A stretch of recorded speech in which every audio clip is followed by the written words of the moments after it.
3 minutes, 30 seconds remaining.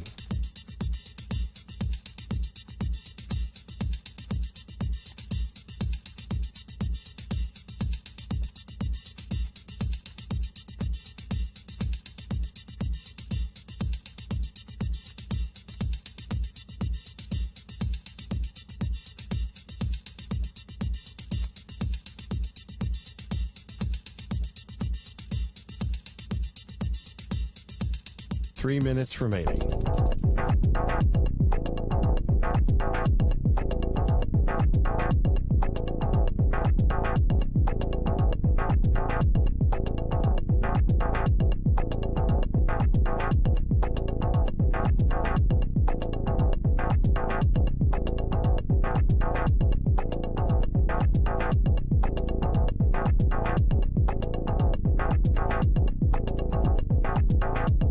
Two minutes, 30 seconds remaining.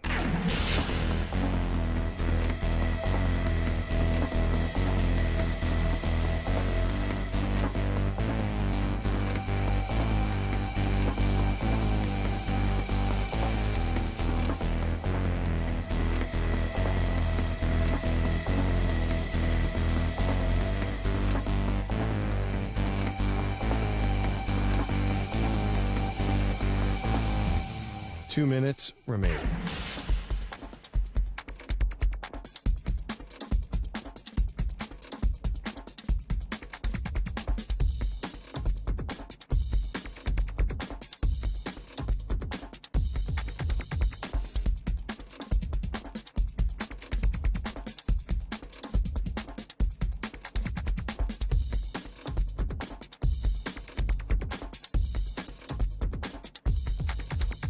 One minute, 30 seconds remaining.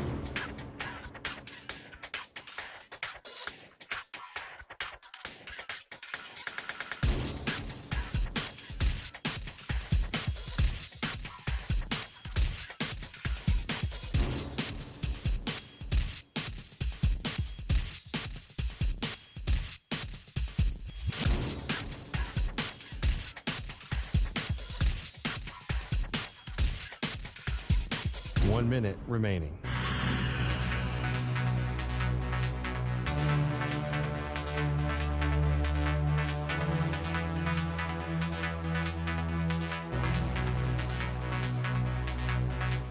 Forty-five seconds remaining.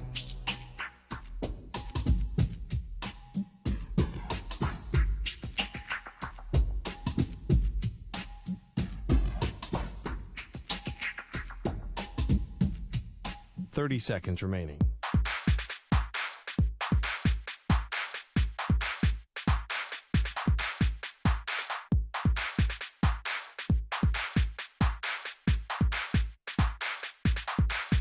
Fifteen seconds.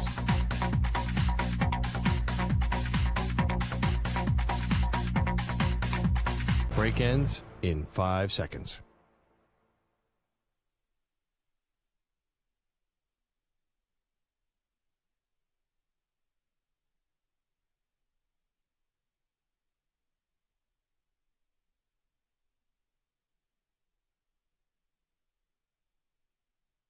To infinity and beyond.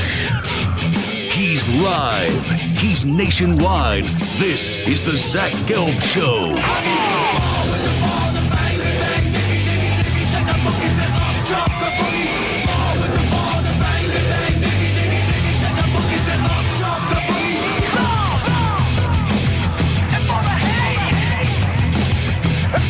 Here's your host, Zach Gelb. Live from the Play Show, yet not overly ostentatious studios of the Infinity Sports Network here in beautiful New York City, sitting on top of the 10th floor of 345 Hudson Street. Welcome on in to what is a Monday edition of the Zach Gelb Show across all the great local Infinity Sports Network affiliates, Sirius XM, Channel 158, the free Odyssey app, and of course, streaming live on YouTube. 855-212-4227 is the number to jump on in. That's 855-212-4227. You could always get at me on Instagram, where I'm straight flexing, or via the good old cesspool of Twitter X at Zach Gelb. That's ZACHGELB. We got a whole lot to do today. Moist Mike is here. Stuart Kovacs is here as well. We'll be rocking and rolling all the way up until 6 p.m. Eastern, 3 p.m. Pacific time. Rachaad White from the Tampa Bay Buccaneers is going to stop by 20 minutes from now, so you don't want to miss that. We'll get into what was a disastrous weekend for some of the top dogs in the SEC. Ole Miss goes down, Alabama goes down, and Texas A&M goes down as well, which is going to change the college football playoff landscape. But I got to start with the NFL.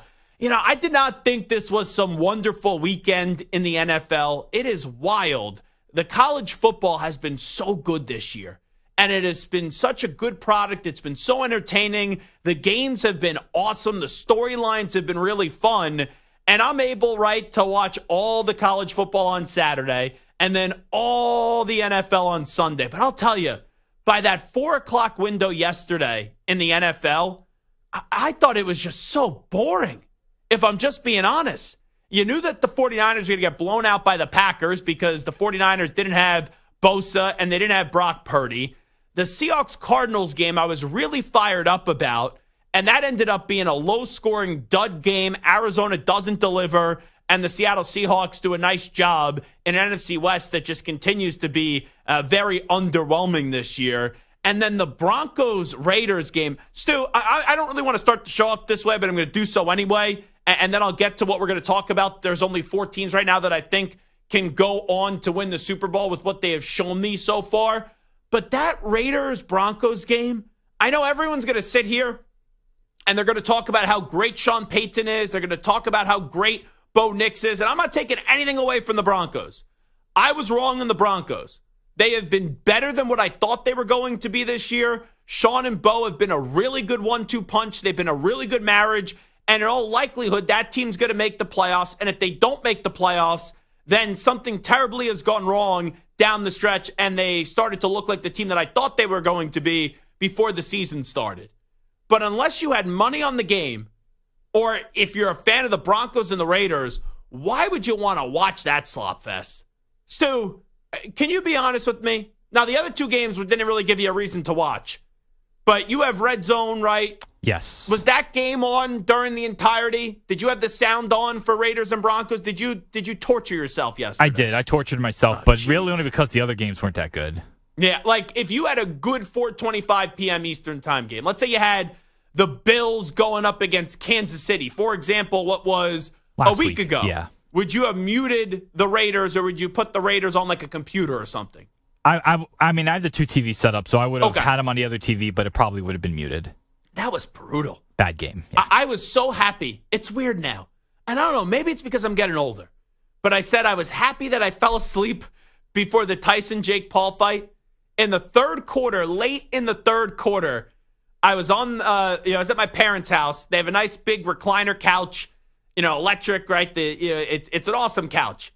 It kind of feels like movie theater seating. And I started to feel my eyes shut. And I said, I'm good if I fall asleep for the fourth quarter of these games.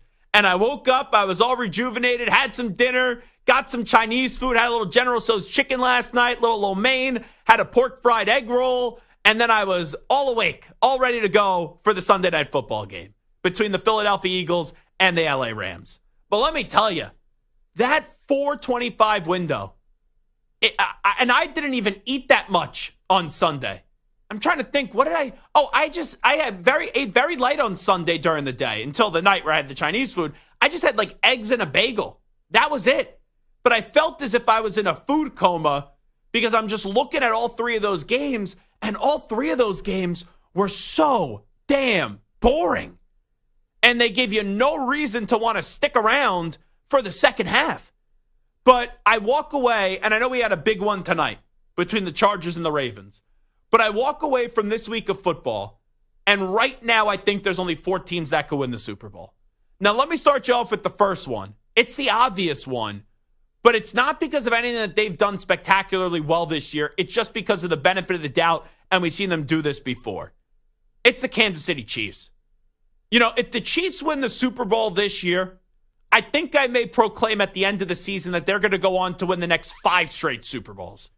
Because I understand this Kansas City's defense. I know they did not play well yesterday, but this defense is really good. The offense has been up and down all throughout the year. It is amazing that we're sitting here this late in the season and the Chiefs only have 1 loss. And I felt good for Bryce Young yesterday. I felt good for Carolina Panthers fans who have had to deal with a lot of crap in the last 5 years or so.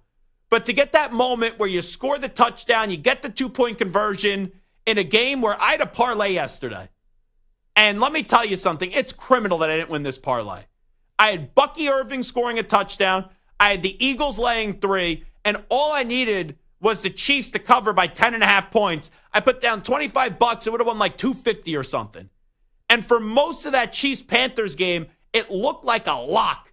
And then they allowed a field goal at the end. And then you had the touchdown and the 2-point conversion. And when that occurred, I never thought the Chiefs were going to lose the game because there was too much time left on the clock for Patrick Mahomes. But it almost would have served them right if they would have lost that game. I don't know about you, Stu, and where you're at. And you've been tortured by the Kansas City Chiefs. They're in your division. So it's not as if you could have other teams in your division distract them. They are in your division. So it's not as if you could just put the Chiefs on the back burner and you say, okay, we deal with them when we have to go up and play them. Or, I know the Raiders are never making the postseason, but for other teams' case, you'll get worried about the Chiefs when you have to go up against them in the playoffs. You hope someone else does your dirty work, right? But this year, even though they were just undefeated entering 2 weeks ago and they lost to the Bills, the Chiefs don't have a Super Bowl feel. And I know we could say the same thing last year, where Kansas City was begging for someone to put them out of their misery, and every team in a big spot just gagged and choked it away. But Stu, the more and more I watch this team, if someone doesn't rise to the top this year and take them down, whether it's in the Super Bowl or the AFC Championship game or the divisional round, then I truly believe no one is going to beat this team when it matters in the foreseeable future. Because it's one thing to leak a little bit last year like they did, but now they've been leaking 2 years in a row. And if they walk away with the Lombardi Trophy this year, Stu, it means the rest of the league sucks. And if that's the case, I'll just be so ill because they do not look like a great team, even though I'll still say they're one of 4 teams that could win a Super Bowl because of who the coach is, who the quarterback is, who the tight end is, and also who the defensive coordinator is. But tangibly this year, there's not much that you could grab on outside of just what we've seen in the past to make you think that Kansas City is this elite great football team this year with the way that they're playing. And they still only have 1 loss, which is crazy. Yeah, it's wild. And like the Patriots, as you know, with Brady, there are some years where they were very good, but not Super Bowl winning. Like these past 2 years, that's what the Chiefs should have been. And the fact that if they win it this year, back-to-back years with this kind of... I'd be ill. Yeah, they really might. And they're going to fix some of their, issues. Like they're going to... in the next offseason or 2, they're going to get back to that point. So, and eventually Kelsey will retire and you could spread more money around and whatnot. But yeah, it's tough. But I look around the AFC, I only think there's only one other team right now that could get to the Super Bowl out of the AFC. The Ravens defense stinks. The Steelers, I don't trust Russell Wilson in a big spot. The Texans, what the heck has happened to C.J. Stroud this year? He's still a good quarterback, but any moment when you're in a big game and you're supposed to elevate your team, C.J. Stroud just has not lived up to the hype this year. He had under 100 passing yards when they were in Green Bay. Yesterday, they lost to Tennessee. They lost to the Titans. And he's running out of the back of the end zone like he's Dan Orlovsky. And I love Orlovsky, but come on. Even Orlovsky's having fun at that yesterday. Maybe it is the Chargers. Maybe the Ravens get back on track tonight. But I look at the AFC, I don't see how you can make the case right now for anyone other than the Chiefs and the Buffalo Bills. And I know the Bills didn't play this week, but I put a bet down yesterday on the Bills. I have 2 Super Bowl future tickets right now to win the Super Bowl. I told you a few weeks ago I got the Lions at plus 600. I have the Buffalo Bills also at plus 700 after yesterday. And one of those 2 teams, in my opinion, I feel good that at least one will be there, if not both. And I would say right now that if I had to pick NFC or AFC to win the Super Bowl, I would say it's the NFC. I feel better about the NFC and a third team emerging in the NFC than I do the AFC. Like the Bengals shouldn't make the playoffs. I know the Dolphins are getting hot, but let's see them go up against a really good team and beat them. And they're a game under 500. The Chargers, I love Harbaugh, but I don't think they're getting the Super Bowl this year. The Steelers, no. The Ravens, no. And then you look at the NFC, the 2 teams that get to the Super Bowl, the Lions sleptwalked through yesterday. And they still won 24-6.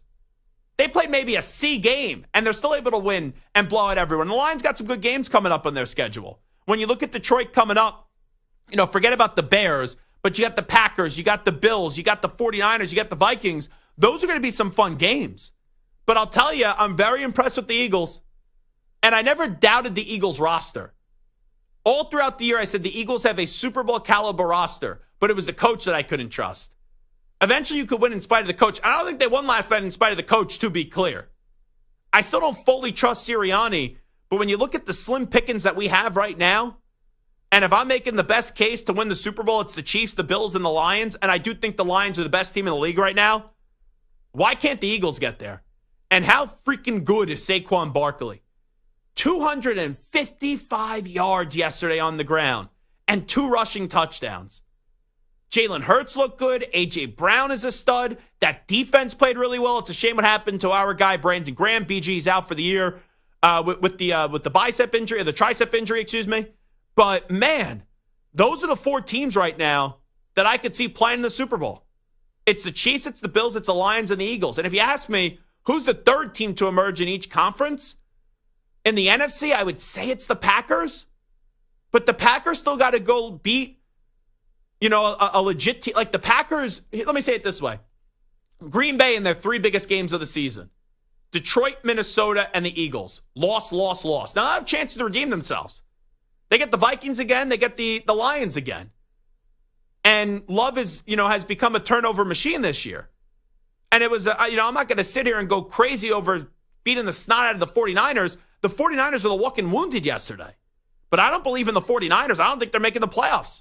I think only one team's making the NFC West. The Commanders, right, they've regressed.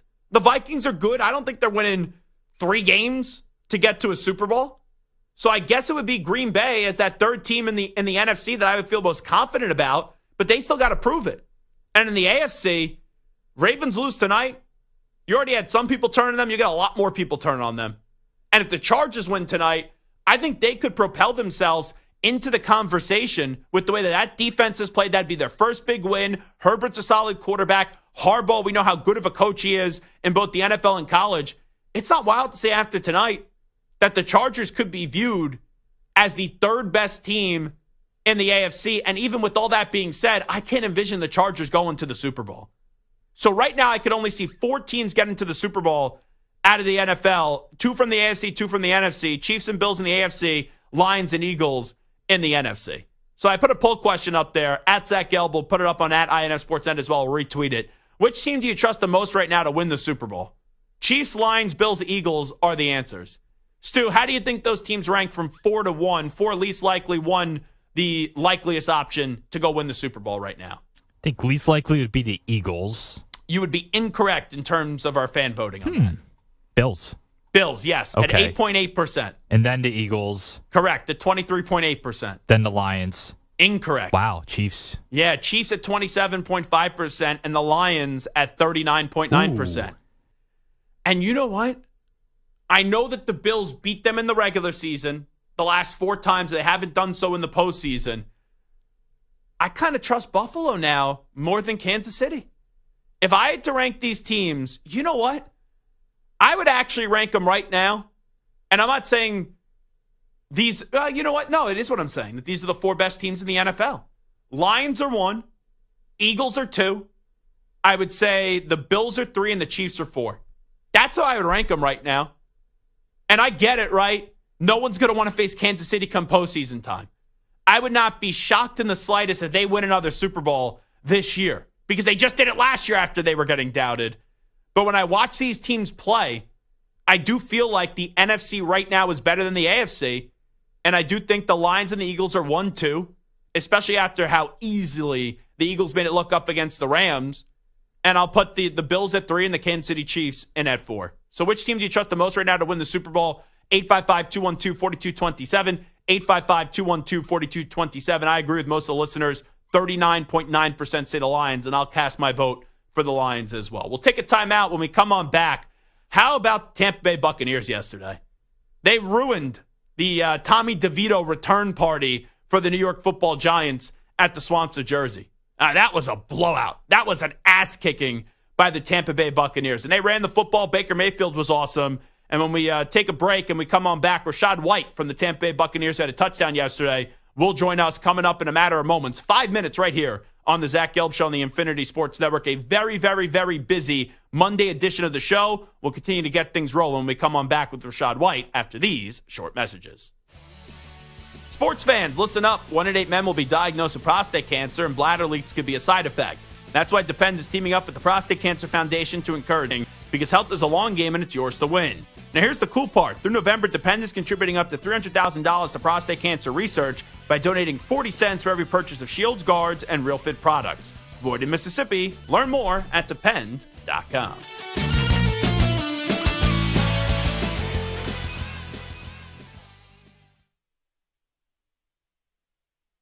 You're in a 4.5-minute break.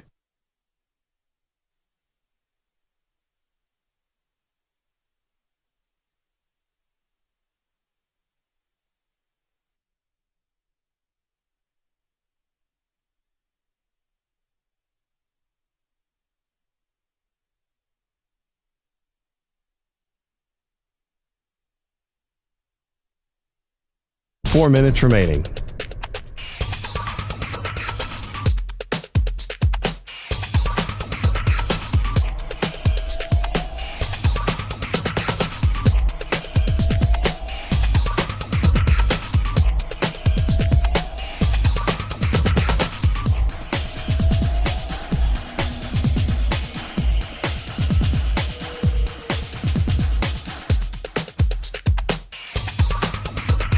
Three minutes, 30 seconds remaining.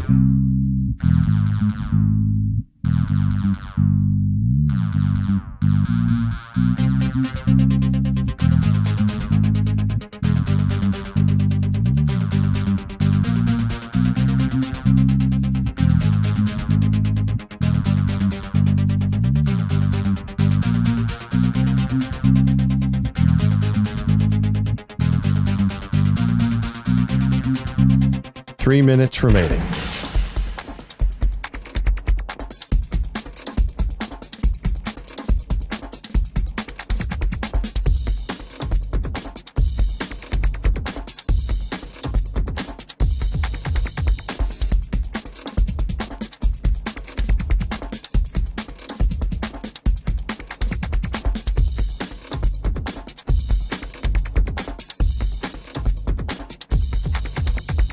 Two minutes, 30 seconds remaining.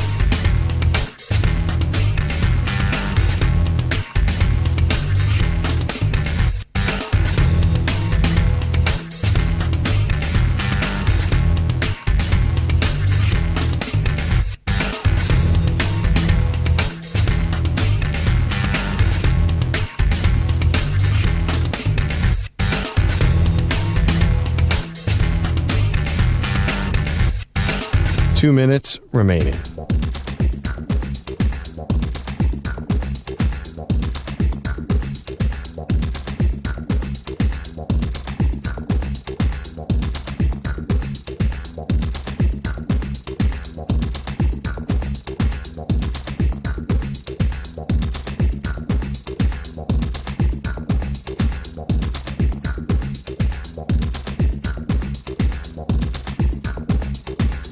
One minute, 30 seconds remaining.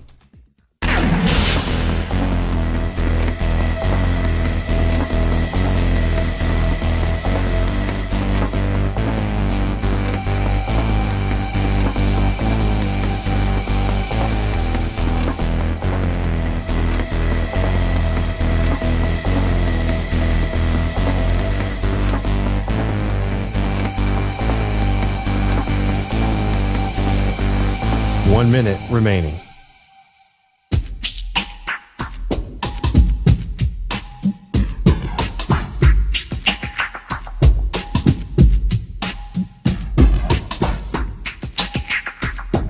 Forty-five seconds remaining.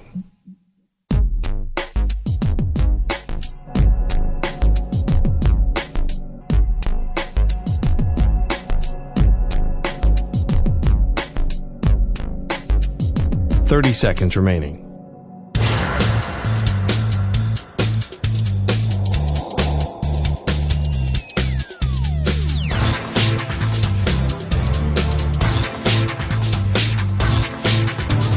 15 seconds.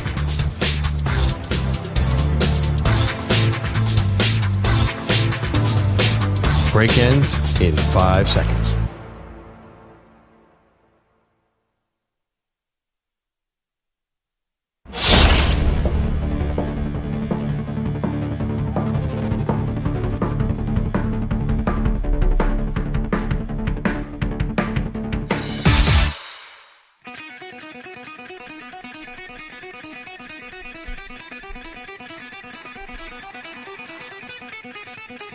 You're listening to the Zach Gelb Show. All righty, welcome back in. It is the Zach Gelb Show on the Infinity Sports Network. Stand Together is partnering with NFL legend Sean Alexander and Tampa Bay Buccaneer running back Rachaad White to elevate their My Cause, My Cleats platform through engaging short documentaries that dive into the profound personal stories of the players themselves, explore the creation of their cleats, and go into the communities they serve to shine a light on the social entrepreneurs they support, as well as the individuals their work impacts. And now joining us on behalf of all of that is Rachaad White of the Tampa Bay Buccaneers, who did have a touchdown yesterday. The Bucs as a team were able to have 4 rushing touchdowns in their beatdown of the New York Giants as Tampa Bay won 30-7. And Rachaad joins us right now. Rachaad, appreciate the time. Thanks so much for doing this. Congrats on the victory yesterday, and how you been?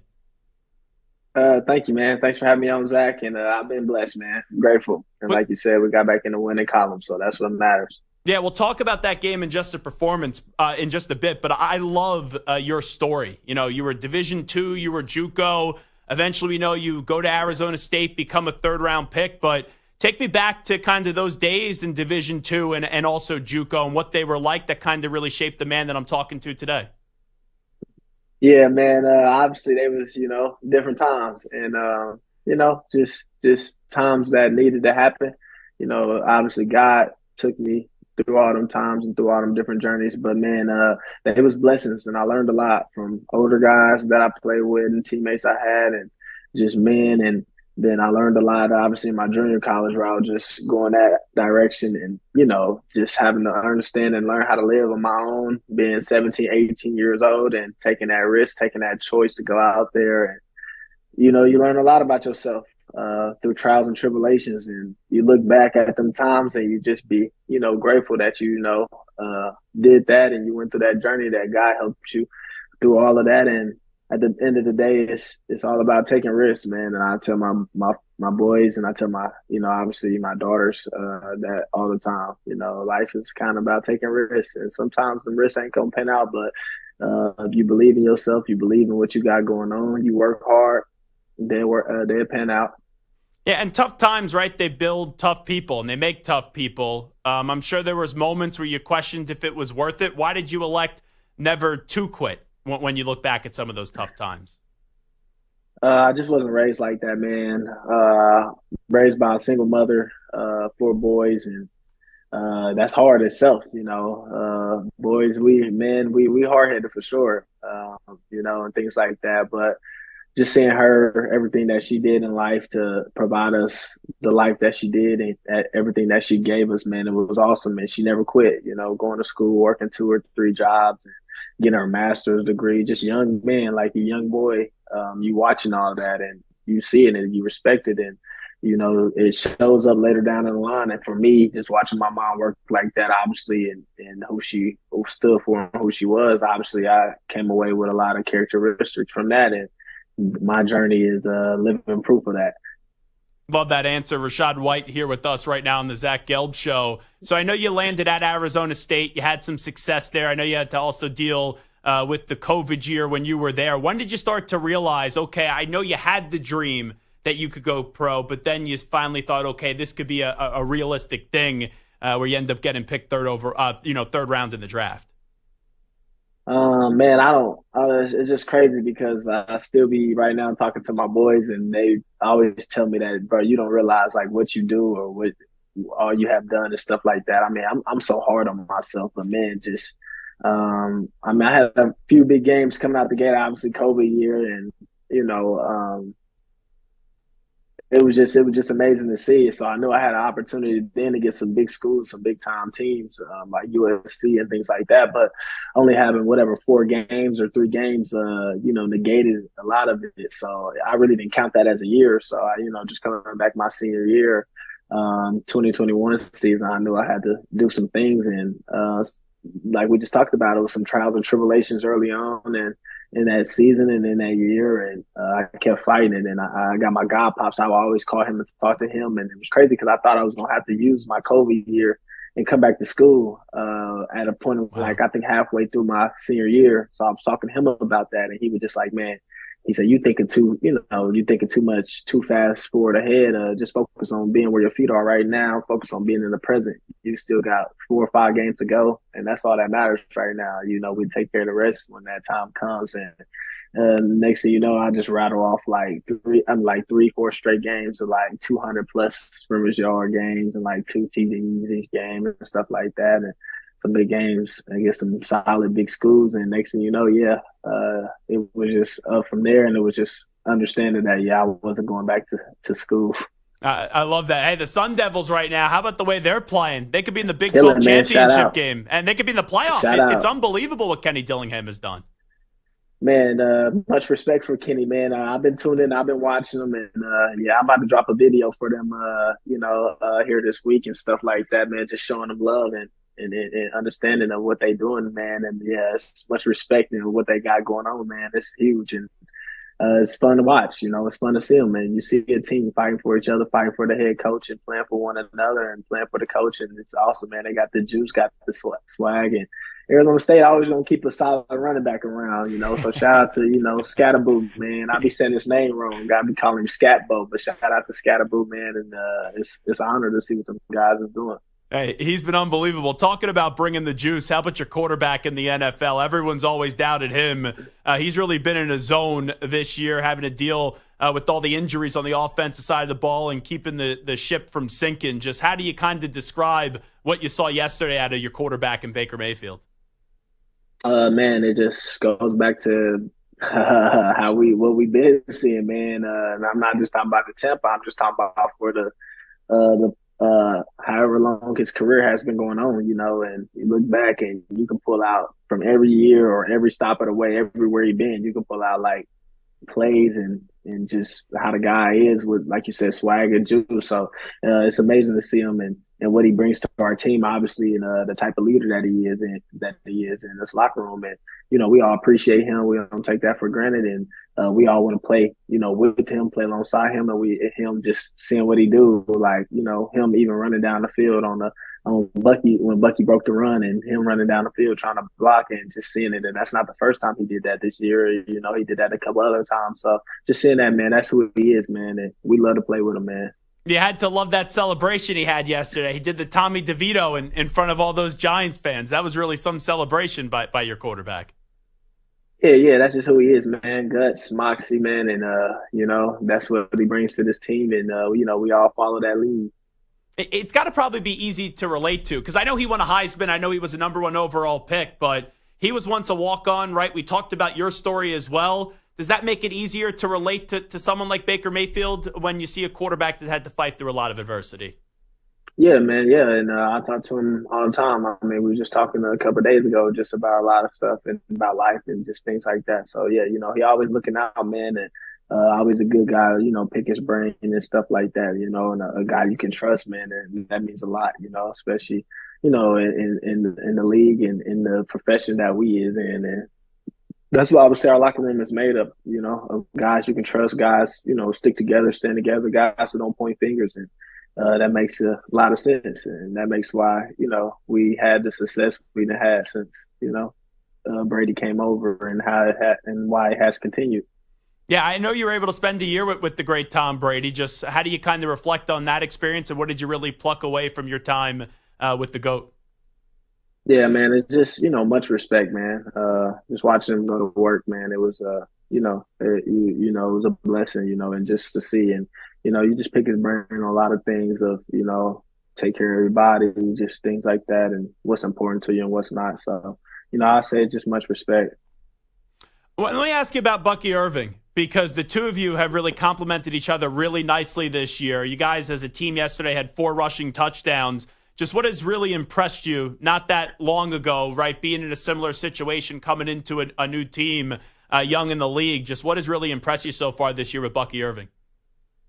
Mindset, man. He has a great mindset. Always willing to learn, always trying to learn, always picking guys' brain as well, and his energy and his attitude that he brings to the game, like you said. So, yeah, a lot of that stuff remind me of me coming into the league and just how I was, and it's just awesome, man.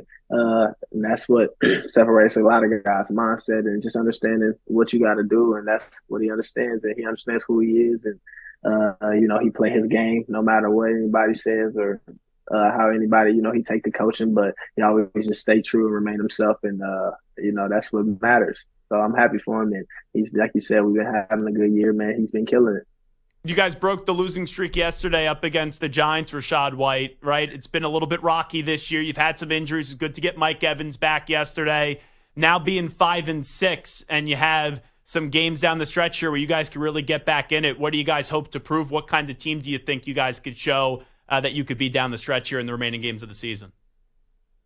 Man, the biggest thing, man, we really not looking to prove anything. And I mean, that's coming from me, of course. I don't know what the other guys would say, but I'm pretty sure they say the same thing. I just think we just looking to focus on ourselves, do our job. Everybody just staying together, playing for one another, and obviously trying to get in the big dance. And, that's what's important. You know what I'm saying? So I think that's the biggest thing, taking one game at a time. When we get in that game, taking one play at a time. Play for one another, talk to one another, communicate. Obviously, football is the ultimate team sport. So as long as we all on the same page, we'll be right in it. And obviously, the same thing, man. Just some of the games that we lost, we was right there, one possession games, and had a chance to win and things like that. Just ball and then roll our way. So we're just trying to make amends for that. I'm just wondering because a lot of Giants players yesterday, Rachaad White said, they felt like as a team they played soft yesterday, and they thought their defense played really soft. You were going up against them. Did you sense that from them? Did you kind of sense that that's a fractured team right now, just being able to compete in between the white lines up against them?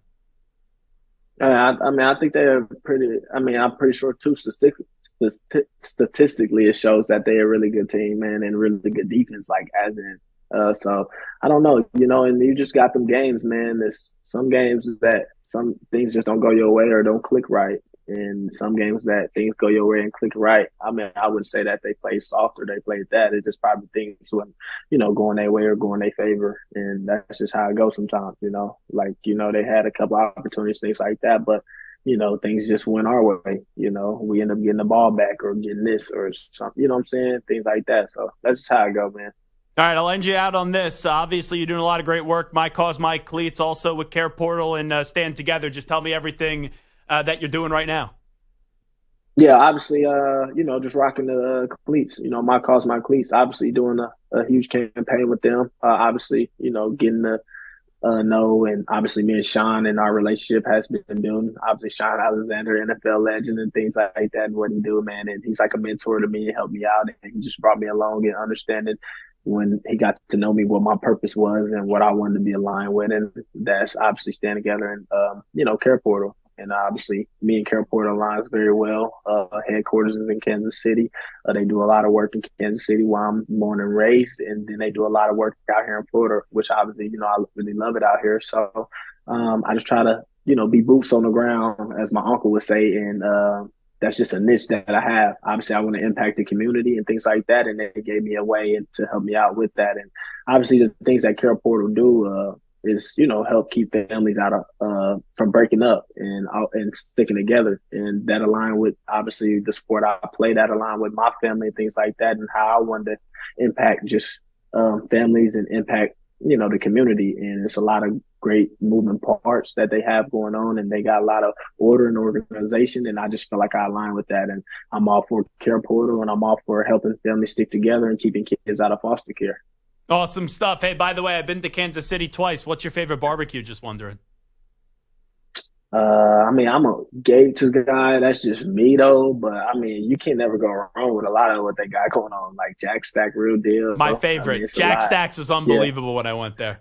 Yeah, Jack's real deal. I'm just a Gates guy, but that's just how I am. Well, I'll have to try it next time. Hey, Rachaad White, congratulations on the game yesterday. Good luck to your Sun Devils and good luck to the Bucs the rest of the year. Boss. Appreciate you, Zach. Yep. Thank you for having me on. You got it. Anytime. There he is, Rachaad White from the Tampa Bay Buccaneers. Love his story, man. From D2 to JUCO, eventually lands at Arizona State, has a solid year and a half there, and third-round pick. And Tampa Bay, man, I'll tell you, we thought that division was over. And the Falcons, right, they still have the upper hand, and they beat the Buccaneers twice. But this team right now is at 5-6. Here's their schedule the rest of the way. They play the Panthers, the Raiders, the Chargers, the Cowboys, the Panthers, the Saints. Not that you'll win all those games, but the only game you really look at and you go, oh, that's going to be tough, are the Chargers. Panthers, I know they had a good effort yesterday up against the Chiefs, but they're a bad football team. The Raiders, too, you know it better than anybody. They stink. The Cowboys, all right, they beat the Commanders. I get it, divisional game. The Cowboys are no good. The Panthers, right, you play them again, and then you get the Saints at the end of the year. Now, it would not surprise, only one team's going to get in the NFC South, but it would not surprise me if you're looking at a Tampa Bay team that ends up usurping the Falcons, because the Falcons, just like the Saints last year, they're the team to beat. They're the team that everyone thought and everyone picked was going to win the NFC South, and we'll see what the Falcons could do down the stretch. Chargers, Vikings, Raiders, Giants, Commanders, Panthers is their schedule, so it's going to be a fun race, which we didn't expect really in the NFC South, and that was a much-needed win for the Buccaneers yesterday. All righty, Zach Gelb Show, Infinity Sports Network. We'll take a break. We'll come on back. We'll update you with some of the biggest stories in the world of sports with some audio. We'll get to a news brief on the other side. Update time first. Here is ACK. Infinity Sports Network Sports Flash. And it's sponsored by Mint Mobile. Switch and get half off unlimited premium wireless at mintmobile.com/score. The Ravens and Chargers meet in the Monday night matchup, with each looking for their 8th win of the season. Baltimore started 0-2 but has gone 7-2 since. The big story has been the Harbaugh brothers reunion, but after a loss to Pittsburgh last week, Lamar Jackson prefers to put his efforts on improving the Ravens' offense. When we're doing things out there on that field, we got to be consistent, and that's what we're chasing. And we're not doing a good job at being consistent. You know, we having our moments where going to the game, scoring first drive. And it's been a couple weeks, we haven't been scoring first drive. You know, and it's just been taking us a little while to get our groove, and we got to work on that. That's the biggest thing for us right now, just being consistent. John Harbaugh has the edge over his brother Jim, winning the 2 previous matchups, including a Super Bowl victory. Jaguars quarterback Trevor Lawrence will practice today, but a determination on his status won't be made until later in the week. Texans safety Jalen Petrie is expected to miss several weeks with a partially torn pec. The Celtics are 15-4, but 2.5 games off the pace in the Eastern Conference. They go for their 6th in a row tonight against the Clippers at home, and Kristaps Porzingis expected to make his season debut. I'm Rachaad. The Infinity Sports Network is on your smart speaker. All you have to say is play Infinity Sports Network.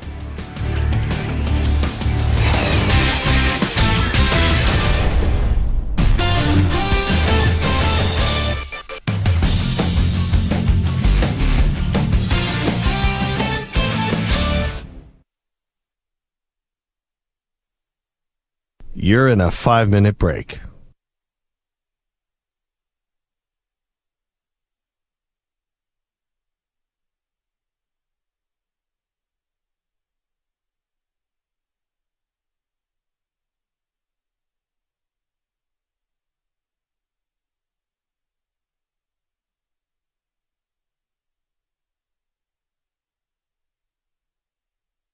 Four minutes, 30 seconds remaining.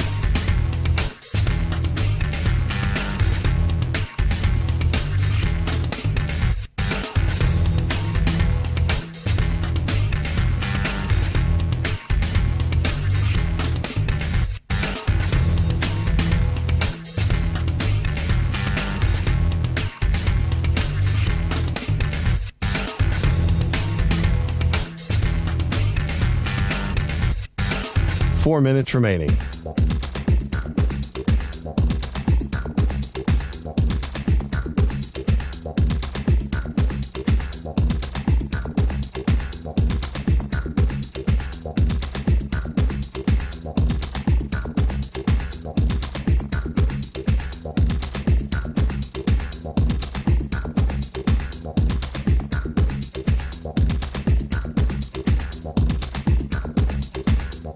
Three minutes, 30 seconds remaining.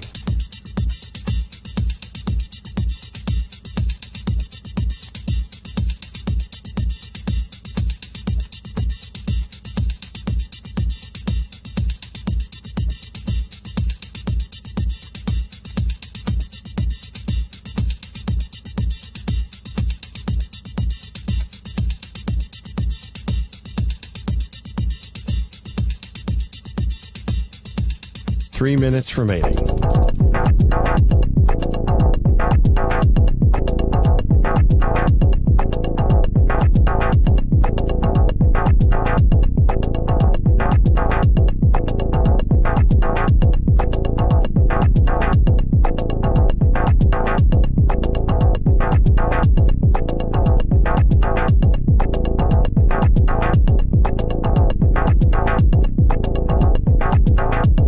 Two minutes, 30 seconds remaining.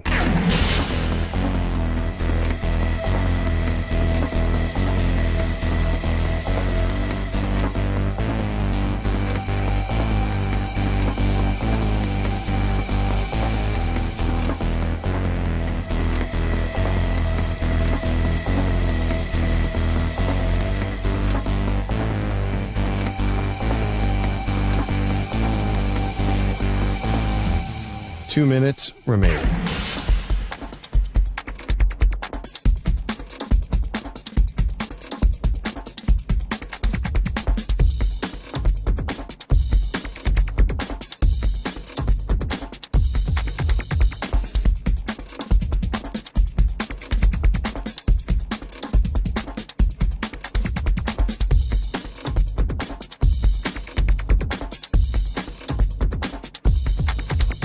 One minute, 30 seconds remaining.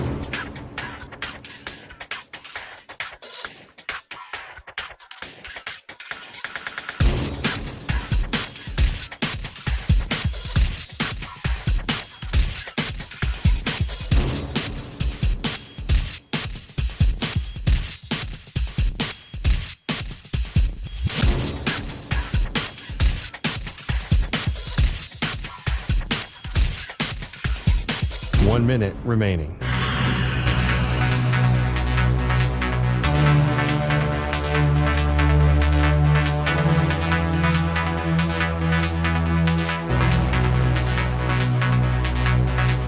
Forty-five seconds remaining.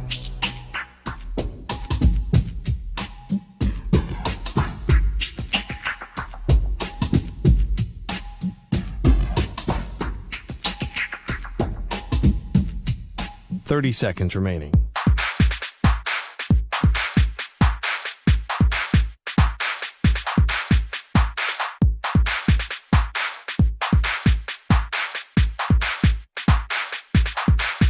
Fifteen seconds.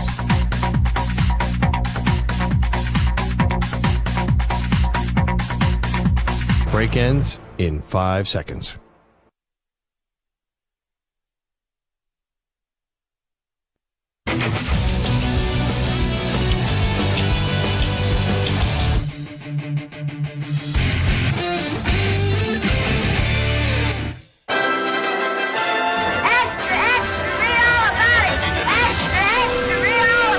Time for your daily news brief. We get you caught up on the rumors, reports, and reconnaissance from the day in sports. It's time to ask the pros. You're the listener gets asked us a question, brought to you by O'Reilly Auto Parts. Simply tweet your question at INF Sportsnet or at Zach Gelb using the hashtag #AskThePros. Be listening later in the show when we might answer your question. Think O'Reilly Auto Parts for all your car care needs. Get guaranteed low prices and excellent customer service from the professional parts people at O'Reilly Auto Parts. O'Reilly Auto Parts. Let's start off with Malik Neighbors. Now, here's the thing. Brian Daboll knew what he was getting himself into. Because when you look back at the Hard Knocks in the offseason, they show some of the pre-draft interviews, it kind of was apparent that Brian Daboll fell in love with Malik Neighbors' competitive edge. And he even talked to him kind of in that offseason Hard Knocks. What happens when the team's not playing well? What happens when the quarterback's not playing well and you don't get your targets? That was Brian Daboll basically admitting without saying it, hey, I know you're a great player, but I also know you could be a bit of a diva, a bit of a stereotypical kind of prima donna type of wide receiver, but Daboll was all good with it. But now the roles are a little reversed because Dabes thought he was going to be attacking the quarterback or maybe attacking the offensive line or other wide receivers on the team. Listen up to Malik Neighbors basically attack the head football coach and Brian Daboll yesterday after another New York Giants loss. What words today would you use to describe this loss? Selfish. How disappointed are you? Very. What are you most disappointed about? I mean, it's over, man. I'm tired of going out there and losing. Like, it's just that. I mean, I don't know, bro. Did you expect the quarterback change to provide more of a spark than it did? I mean, obviously, it ain't the quarterback. Same outcome when we had DJ at quarterback. I mean, take a look. Take a look. It ain't the quarterback. So what do you think? What is it? I don't know. I don't know what it is. Everybody know better than me. Is it the play calling? We'll take 3 more. I don't know. Honestly, I don't know. I don't know what it is. But I know I'm tired of losing. The PR person knew how much of a disaster that was. Because you hear, we'll take 3 more. Basically, get him out right now because we're cutting this press availability very short. He showed up in sunglasses and a wad of gum in his mouth as well. That was Malik Neighbors yesterday. And I'll give credit to Brian Daboll because I listened to his press conference today. Daboll really could have basically ended his tenure today with the New York Giants. He may have done so yesterday, but it really would have been over today if he would have gotten in a public kerfuffle with Malik Neighbors. He was basically like, hey, Malik and I talk. We're good. I love his competitive drive, and he's a frustrated young player, as he should be, with what's going on right now with the football team. So that was good to kind of nip that in the bud, then let that continue. Here is Baker Mayfield. This is a weird exchange with the media. Here is Baker Mayfield on his Tommy DeVito celebration that he did. Tribute to Tommy, yeah. He's a good dude. He's got swag. Yeah, who came up with that? Oh, I have no idea. I just see him do it. No, but whose idea was it for you to do that? And when did you know you were going to do it? Most of the times I don't know what I'm going to do, so it's spontaneous stuff. That was just spontaneous? That was not planned? I mean, even your teammates got into it, too. Yeah, New York fans love Tommy here and give him something they like. Are you Italian by any chance or not? I haven't done a 23andMe, but I don't know. Too many questions about this. Anyone with a brain or anyone that has common sense just realizes Tommy DeVito does this celebration. Tommy DeVito's not a great quarterback. So when you score in that building and you're blowing up the team, you're going to do the celebration and you're going to throw it right back in their faces. It's not as if we need some investigative journalists to tell us how did Baker Mayfield and his teammates come up with this. It's the easiest thing ever. All right, let's go to Gerard Mayo and my football team. Man, you want to talk about a guy that just does not sound or really coach like he should be a head coach right now? This is Gerard Mayo. Here's what the coach had to say after the blowout loss to the Miami Dolphins.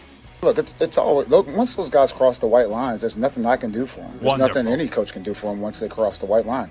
It's my job to continue to prepare not only them, but our coaches to go out here and play better football. Okay. So why are you guys constantly unprepared when you step in between the white lines? That would be my follow-up question. If you can't do anything during the game, which is inconceivable to me. And maybe Gerard Mayo one day could turn into a good coach. But everyone was telling me, oh, he's ready to be a head coach. He's ready to be a head coach. And Robert Kraft, shame on you. You told us that 5 years ago, early in the season, you decided he was going to be the coach that replaces Bill Belichick. Why?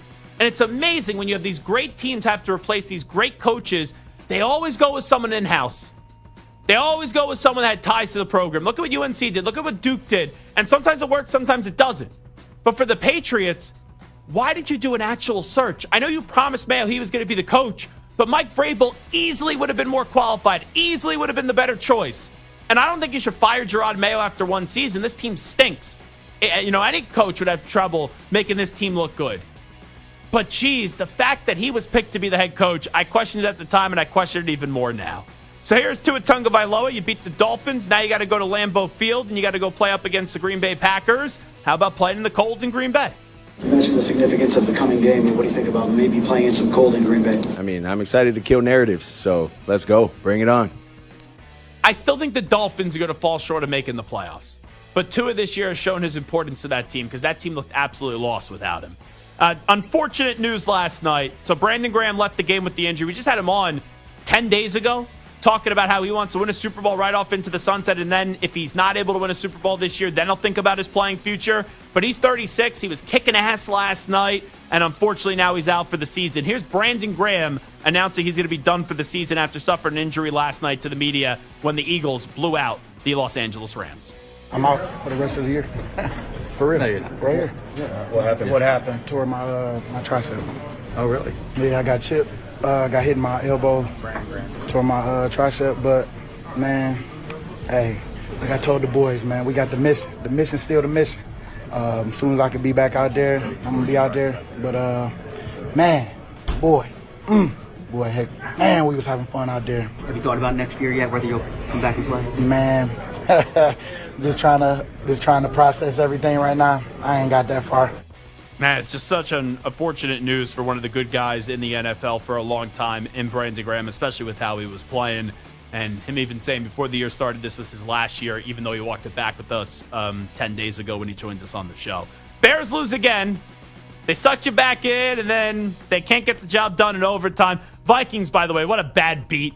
I picked them on the show on Thursday to win laying 3.5. How they didn't win that game by 3.5 points after leading for most of the game was just absolutely embarrassing. But here's Caleb Williams after the game, throwing a little shade at Sam Darnold, also praising Kevin O'Connell.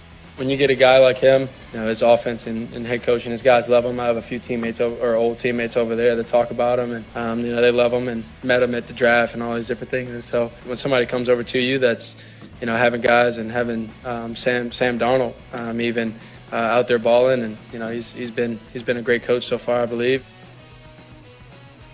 Yeah, he's a really good coach. I know I'm a USC guy and Sam Darnold's a USC guy, but he's been trashing the NFL, and even Kevin O'Connell's got Sam Darnold balling.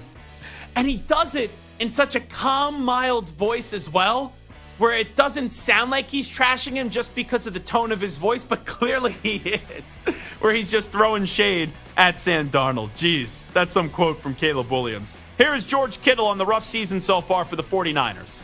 I'm optimistic, yes. Does this season kind of test that optimism? No. Why would it? I mean, we're not where we want to be by any means. But no, my optimism is not broken by any means. We still have a lot of very talented players, and I still have full trust in this coaching staff to put our guys in position to make plays, and I got no worry about that. But definitely uphill grind, and gonna see what we're made of, which I'm looking forward to. The best thing for the Niners yesterday is they got blown out. The best thing was that the Cardinals did not beat the Seahawks. Because if the Cardinals beat the Seahawks, that would have put them at a 7-4 record. And if that's the case, the Niners at 5-6, that would have been an uphill climb. Niners are still in it. I have no reason to believe in them, just like I have no reason to believe in the Bengals unless you're pulling on things from years past. But right now, the 49ers are 5-6, the Rams are 5-6, the Cardinals are 6-5, and the Seahawks are 6-5 as well. And we're waiting for someone to grab that baton and run away with it. And we'll see who's going to be able to do that down the stretch. But I'm not going to anticipate that the Niners miraculously get healthy and then they're going to be the team that gets in. But if they do get in, you're not going to want to face them. But I don't think this is the year. It just feels like the Niners just don't got it this year. And I don't believe that they're going to make the playoffs. And I don't believe even if they do make the playoffs that they're going to be heading back to the Super Bowl. All righty. A lot of NFL in the first hour. We got to get to college football when we come on back. An embarrassing performance for Alabama. An embarrassing performance for Jackson Dart and his receivers at Ole Miss. And it was set up for A&M to get back into the party, and they couldn't capitalize as well. What is going to happen with the SEC when it comes to the playoff? And also, we'll get into Kurt Cignetti and Indiana getting blown out by Ohio State. And Coach Prime, you had us. And then your team blew it because they were smelling themselves. All right, we'll get to all that next.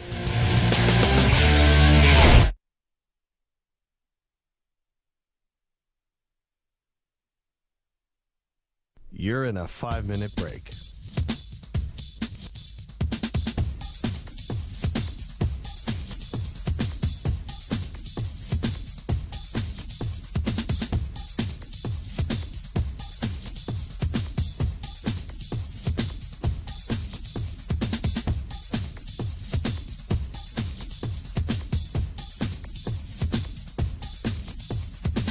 Four minutes, 30 seconds remaining.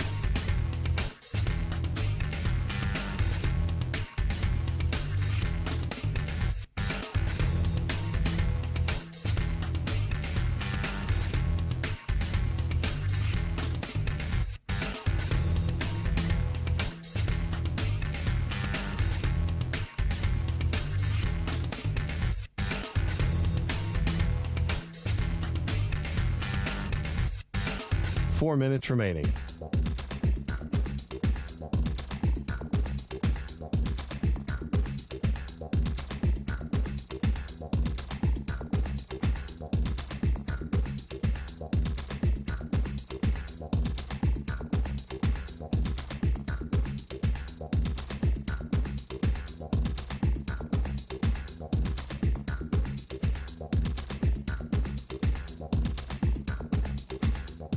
3 minutes, 30 seconds remaining.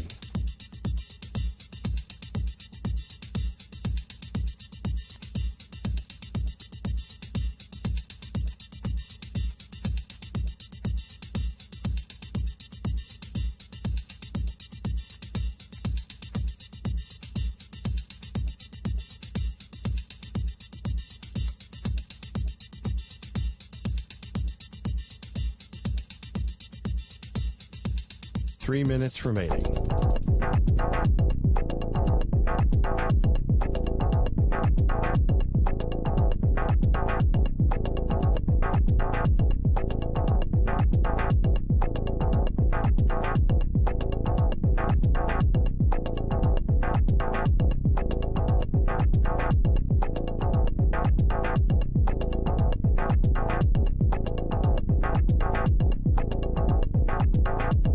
Two minutes, 30 seconds remaining.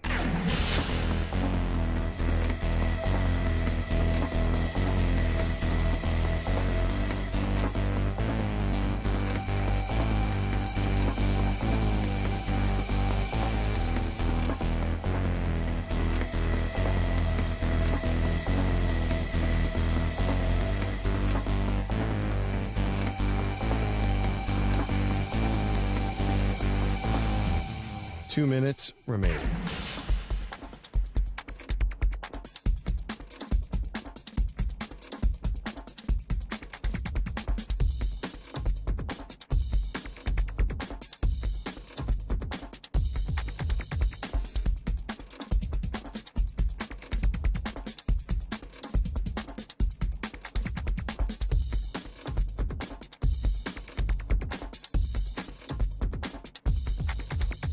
One minute, 30 seconds remaining.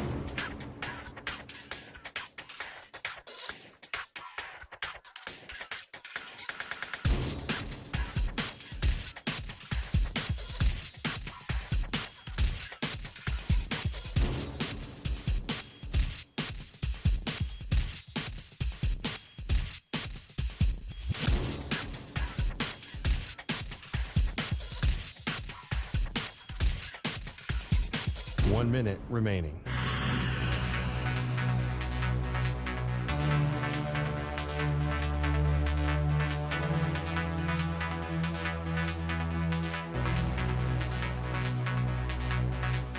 Forty-five seconds remaining.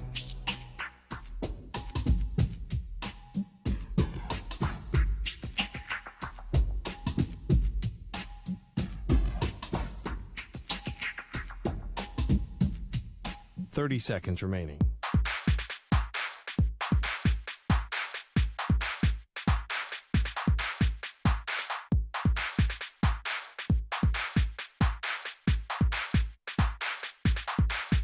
Fifteen seconds.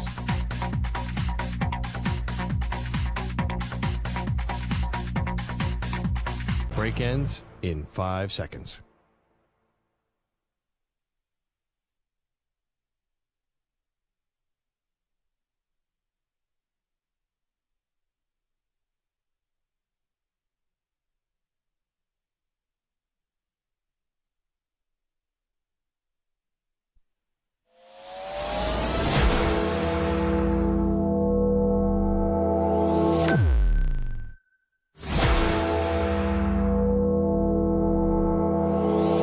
Infinity and beyond.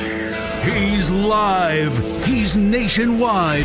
This is the Zach Gelb Show. All righty, hour number 2 of our radio program. It is the Zach Gelb Show on the Infinity Sports Network.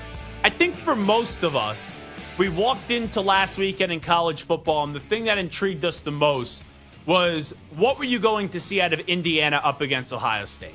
And I made it very clear I thought Ohio State was going to win the game, and they were going to cover the spread. And Ohio State, the game could have been close and maybe for a little bit, a good first half, but then the second half, Ohio State just a much better football team than Indiana. So Ohio State ends up taking it to Indiana pretty damn well, where even though I think Indiana should still be in the college football playoff, when that game ended, I did think there was a contingent of people who said, you know what? I'm not totally sold on Indiana making a 12-team college football playoff.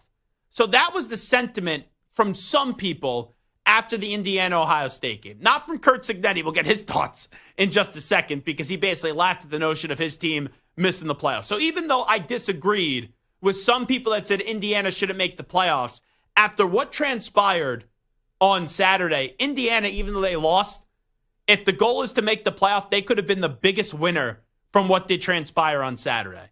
And let me tell you, Ohio State, I'm not ready to say they're great yet. They still have to prove to me that they could be great. Because in their biggest game of the season up against Oregon, they only lost by 1, but they still lost. And Oregon feels like right now, they're the only team with tangible proof that you could latch onto and say that they're a great team this year in college football. This thing is wide open. It would not surprise me if Georgia, who's in the SEC championship game now, ends up winning the entire thing. Obviously, Oregon is a team that could win the entire thing. Ohio State could win the entire thing. But there have been some teams that we thought were going to be in, then we thought they were going to be out, that are now going to be back in. This thing is wide open.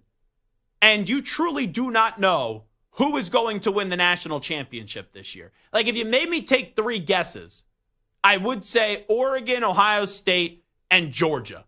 I would still give the edge to Georgia as the SEC team that I'll trust the most. But I've had a lot of trust problems with Carson Beck. But you look at what Alabama did over the weekend. You look at what Ole Miss did over the weekend and Texas A&M, they should all be ashamed of themselves. So you guys know me. I love Kalen DeBoer. I love Alabama. You know, I'm a big fan of DeBoer. But even when it looked like that team was going to miss out, they restored confidence after beating the snot out of LSU, having things go their way. And no one in a million years would have thought Venables at Oklahoma, with their problems this year, was going to beat Alabama. But not only did they beat Alabama, they ran him off the field. And Jalen Milroe, he could be the most frustrating player in college football this season. There are games, first half against Georgia, unbelievable. The game up against LSU, with all the touchdowns that he had, he looked so electric. And then there are some games where he has no awareness and he just looks horrible. They should have never lost that game up against Tennessee. They did. Why? Milroe made bad decisions. And the 2 interceptions that he threw up against Oklahoma, yikes. And here's the mistake that Kalen DeBoer made. He has put this season all on Jalen Milroe. If Jalen Milroe is playing great, Alabama at times looks unbeatable. But when Jalen Milroe struggles, or he hits the floor, which he hits the floor a lot this season, they got no chance to win. They don't. That's a team that has struggled to play complementary football, and their defense has been playing better as of late, but you still see it. When Jalen Milroe doesn't got it, that team has 0 chance of winning the game. And that's what you kind of saw up against Oklahoma. But I was thoroughly disappointed with Alabama, and don't tell me Alabama's not going to make the playoff. Now, there is a road that I'll get to in just a bit where a 3-loss SEC team can make the college football playoff. I'm talking about a team that doesn't play in the conference championship game. Because Georgia's there. If Georgia, let's say, loses by 3 to, Texas. Let's say Texas is the winner of the SEC. I don't think a 3-loss Georgia's going to be held out. But there are a 3-loss regular season team right now that there's a way that the committee screws over another conference and elevates a 3-loss SEC team. But it's not going to be Alabama. Alabama does not deserve to go to the college football playoff. And there were some highs in year 1 of Kalen DeBoer, but the lows were just so discouraging. And I still believe in DeBoer. I still think DeBoer is going to be a really good coach. Hey, he took Washington to a national championship game. This dude knows how to coach. But I look at Jalen Milroe. We were talking about him a few weeks ago potentially being a first-round pick. Not only won't he be a first-round pick, he should probably go back to Alabama next year. I don't think he can commit or should commit to go into the NFL draft because there are some moments where he looks like he could be great, but then there's a lot of moments that overpower those moments of greatness where you're like, I don't feel confident in picking him in the first round. I know this isn't a strong quarterback draft class. Shador, Cam Ward, Shador Sanders are the 2 best quarterbacks in this draft class. But even you look at a guy like Anthony Richardson, right, who didn't have many moments in college, and Milroe's had more moments. And I know you could see Richardson go in the top 5, but there's no way a top 15, a top 20, or even a first-round pick with how low the floor has been at times this year for Jalen Milroe should be used on him. So I actually think it would behoove Milroe to go back to college for another season. But Alabama blew away their season yesterday, losing that game, or on Saturday, losing that game to Oklahoma. I don't see a path with 3 losses how they make the college football playoff. Now, let's get to Ole Miss. If Jalen Milroe's the most frustrating team, or the most frustrating player in college football, Ole Miss may be the most frustrating team. Because Ole Miss smothered Georgia a few weeks ago. That Ole Miss defense is really damn good. But you know what's crazy about Ole Miss? In some of their bigger moments this year when things don't go their way, it's their offense who lets them down. And Stu, I'll make this comparison and you'll probably get it. Because you remember the USC Notre Dame game from a year ago. Where you looked at USC and you said, okay, if they're going to lose a game this year, it's going to be because their defense is just god-awful. But that offense with Caleb Williams is so explosive and is so great. And Notre Dame last year beat USC because Notre Dame shut down Caleb Williams. And Caleb Williams made some terrible, and I mean terrible, first half. That was one of the worst first halves I've ever seen Caleb Williams play. You look at Ole Miss, whether it was the game to Kentucky, it wasn't because they lost that game because of their defense. It was 20-17. They lost that game because their offense made mistakes and all the money they have invested in that offense. And even when they beat Georgia, they didn't win that game because of the offense. They won that game because of how awesome their defense was and how incompetent they made Carson Beck look that day. But you look at the end of that game up against Florida, which I got to give a lot of credit to Billy Napier. Because we all said early in the season after he lost those games to A&M and Miami, it's not a matter of if Billy Napier is going to get fired, it's just when. And the AD comes out and Strickland says, hey, Napier's going to be our coach. It's one thing to say that, but then you also have to give fans some tangible moments to latch onto that maybe get them sucked back in on the Billy Napier train. And just the other week, they beat LSU. And right, that's a heck of a win for Florida. And I didn't think Florida was going to have another moment like that. Because I didn't think they were going to beat Ole Miss. Even if you thought they were going to give them a game, I didn't think they were ever going to beat Ole Miss. And they beat Ole Miss. And Ole Miss's offense let them down in the worst way in the biggest spot of the season. You know, you win that game, and then you play dreadful Mississippi State the following week. You're a lock at 2 losses to go on out there and make the college football playoff. And in a 4-team playoff, no one's crushing Lane Kiffin for not getting there. But in a 12-team playoff, it is embarrassing and extremely frustrating that Lane Kiffin's not going to be there. And Jackson Dart, 2 times late, had chances to go win the game, and he just projectile vomited. And his receivers earlier in the game, they let him down, and they were dropping passes left and right. Those receivers couldn't catch a cold on Saturday for all that I'm concerned. But that throw that he made, the first interception down the stretch, he threw it into triple coverage. Throw the ball away. Live to see another down. And then he was just trying to get it all back late because he had to move quickly, and he had an ill-advised throw, and it was intercepted. But Jackson Dart, Lane Kiffin, what a disaster that's been. And it's wild. Like, you look at Alabama, they beat Georgia. You look at Ole Miss, they beat Georgia. And neither of those teams are going to be going to the college football playoff, and Georgia is. And Georgia still has a chance to win a championship. But you got to be disgusted if you're Jalen Milroe with how poor you played in that game. And Lane Kiffin and Jackson Dart, PU. That was disgusting. That was offensive. And the irony is, it's their offense that held them back this year, not their defense. And then how about A&M? It's just disgust after disgust after disgust with the top dogs in the SEC. A&M loses a few weeks ago to South Carolina, and that probably does it for their college football playoff chances. I know they still play Texas. And you had the coach earlier this week, in Mike Elko, who's trying to make a point. We're not overlooking Auburn. And then he says Texas when he meant to say Auburn. Of course they were looking ahead to Texas, and they didn't take Auburn seriously. And Vegas always know. Because I looked at that line, and I said it last week, I thought Auburn was going to win the football game when I saw that A&M was only a 2.5-point favorite. That made no sense that you had to plus the points, and not even only plus the points, take Auburn on the money line. And Auburn gets out to this kick-ass start, and you're like, Texas A&M, you got to get going. Come on, Alabama and also Ole Miss gift-wrapped you an opportunity to potentially get back in the college football playoff. Not only did they get back in the game, But then you're going blow for blow in overtime, and A&M runs a trick play, and the running back just dropped the ball. Amari Daniels, you run a trick play, it was right in his hands. And he just dropped the ball, and then boom, that was it. And Auburn wins. So look at that. The dominoes fell yesterday in a horrible way in the SEC.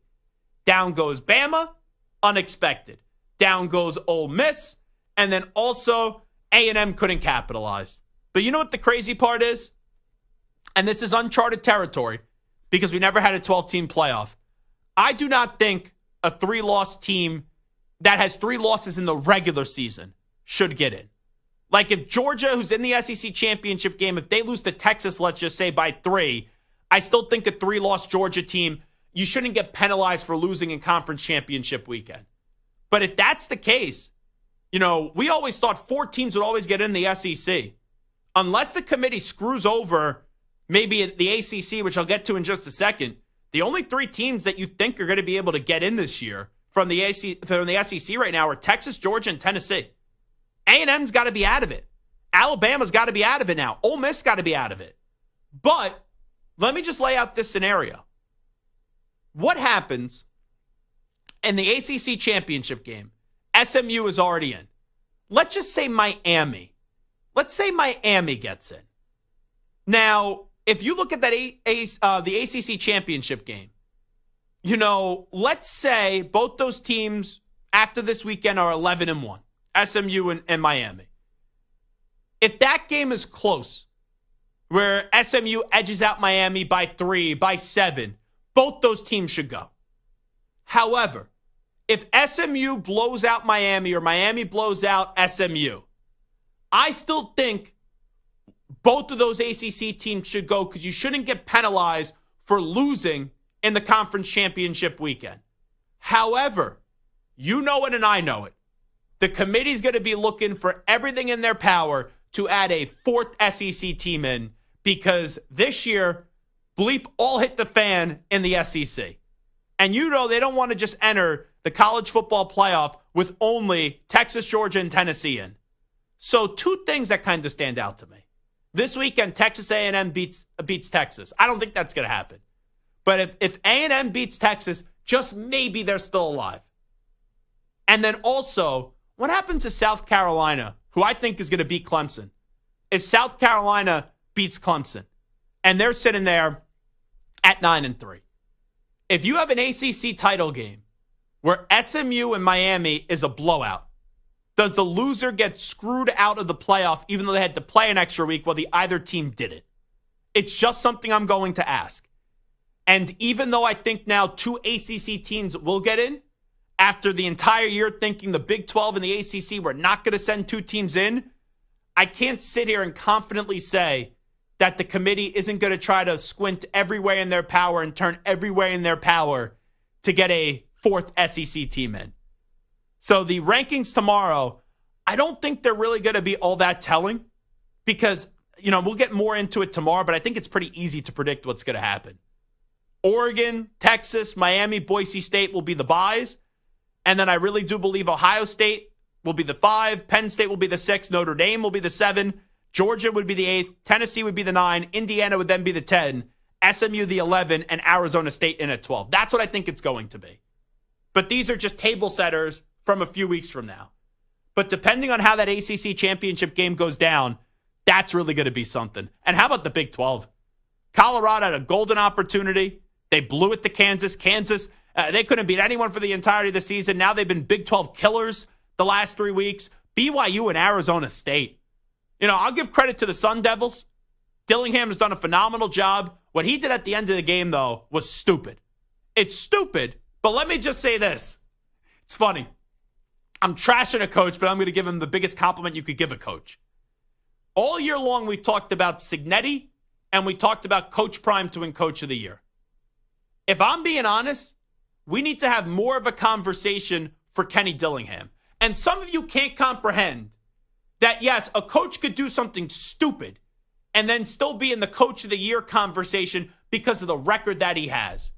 But who thought that Arizona State, forget about being in the playoff before the year started, Who thought they would be in the Big 12 championship game before the year started? Now, they aren't officially in, but in all likelihood, they will be in as the Big 12. There's like 8 or 9 teams that could still get in. It is absolutely crazy. But the announcers, they totally lost me at the end of that Arizona State BYU game.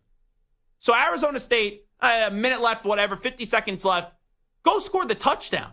You score the touchdown, you go up by 12, you're going to win the game. The announcers originally said, oh, well, you don't want to score too quickly. Why not? And then the announcers sit there, the two of them, and they're crushing Arizona State, even though they did a bad job with the clock at the end of the game and the strategy was stupid when they just told the quarterback, Levitt, to just start running backwards and throwing the ball up in the air. Yeah, that was stupid. Just go north and score a touchdown. Don't run south. It was dumb. But the announcers were embarrassing in that game. You cannot be ripping the team for trying to score too early when you thought they were and then start crushing the coach. And then yet everyone's starting the field because they thought the game was over because they thought the ball landed with 0 seconds left on the clock.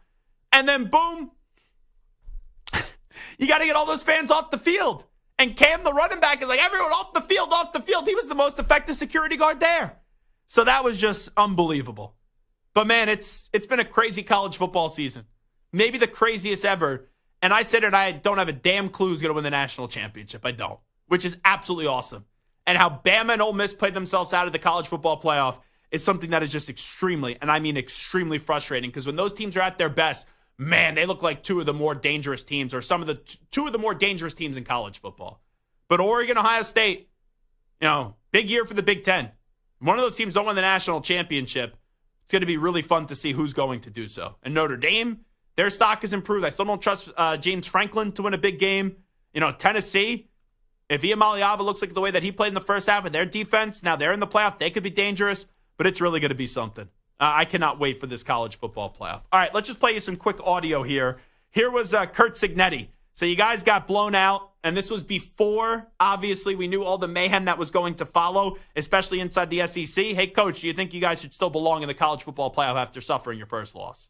You said earlier that you don't make the decision about who's in the playoff, but do you think going into this last week that you should be one of the 12 teams that's in the playoff based on your body of work at this point? Is that a serious question? I'm not even going to answer that one. The answer's so obvious.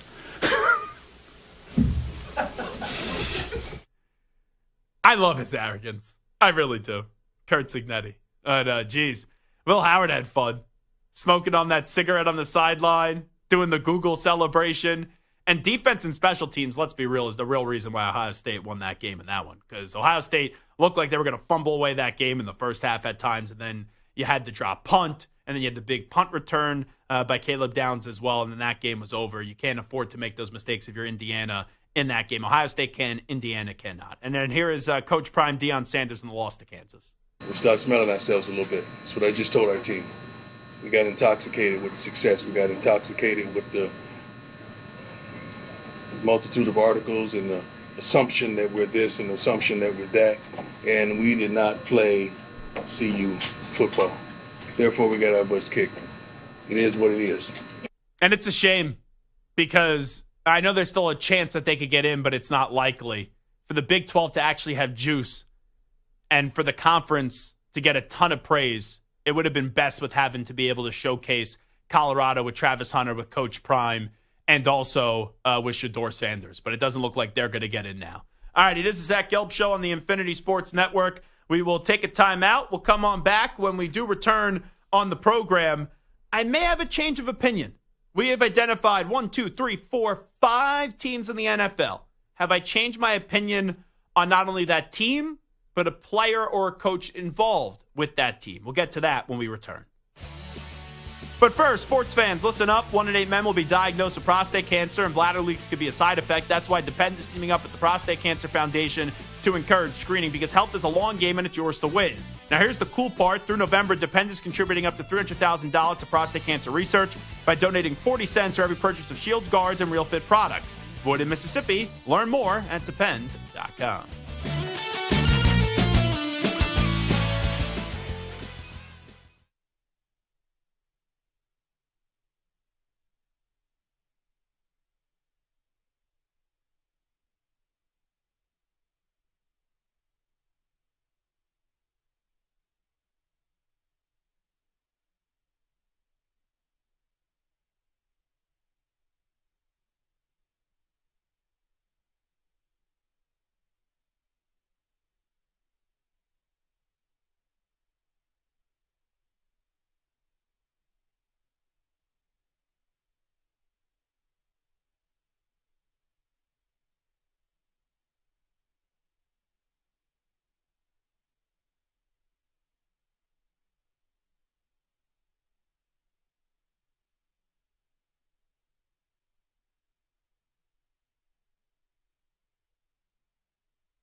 Break ends in 5 seconds.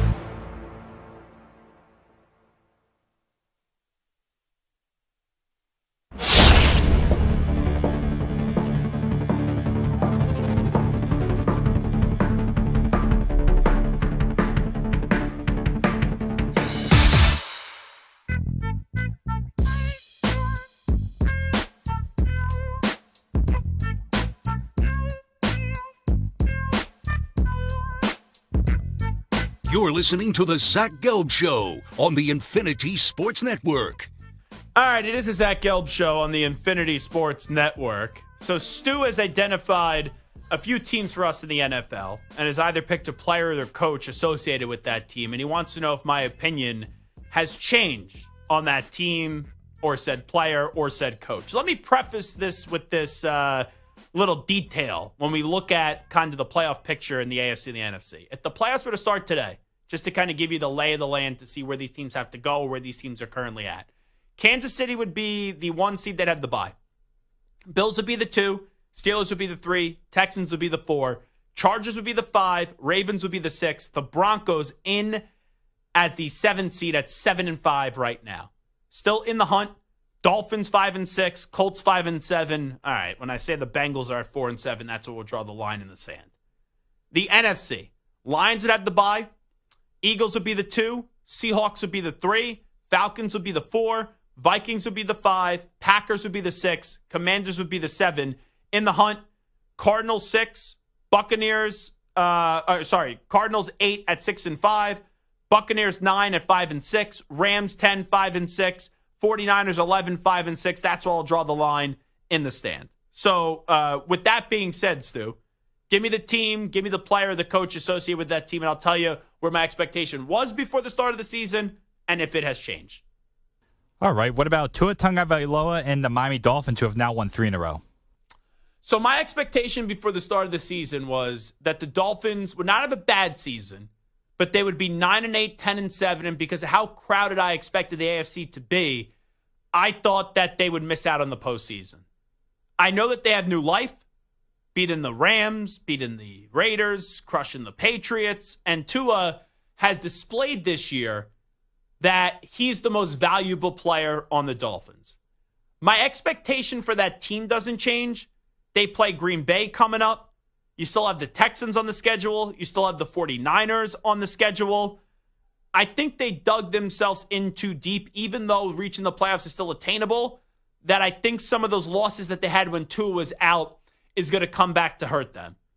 But even though I don't believe that Tua is an elite quarterback, the Dolphins paying Tua Tagovailoa, even with the injury concerns, was the right decision when I thought they should have waited. And last year, if you would have asked me, hey, who's the most valuable player in the Dolphins? I would have said Tyreek Hill.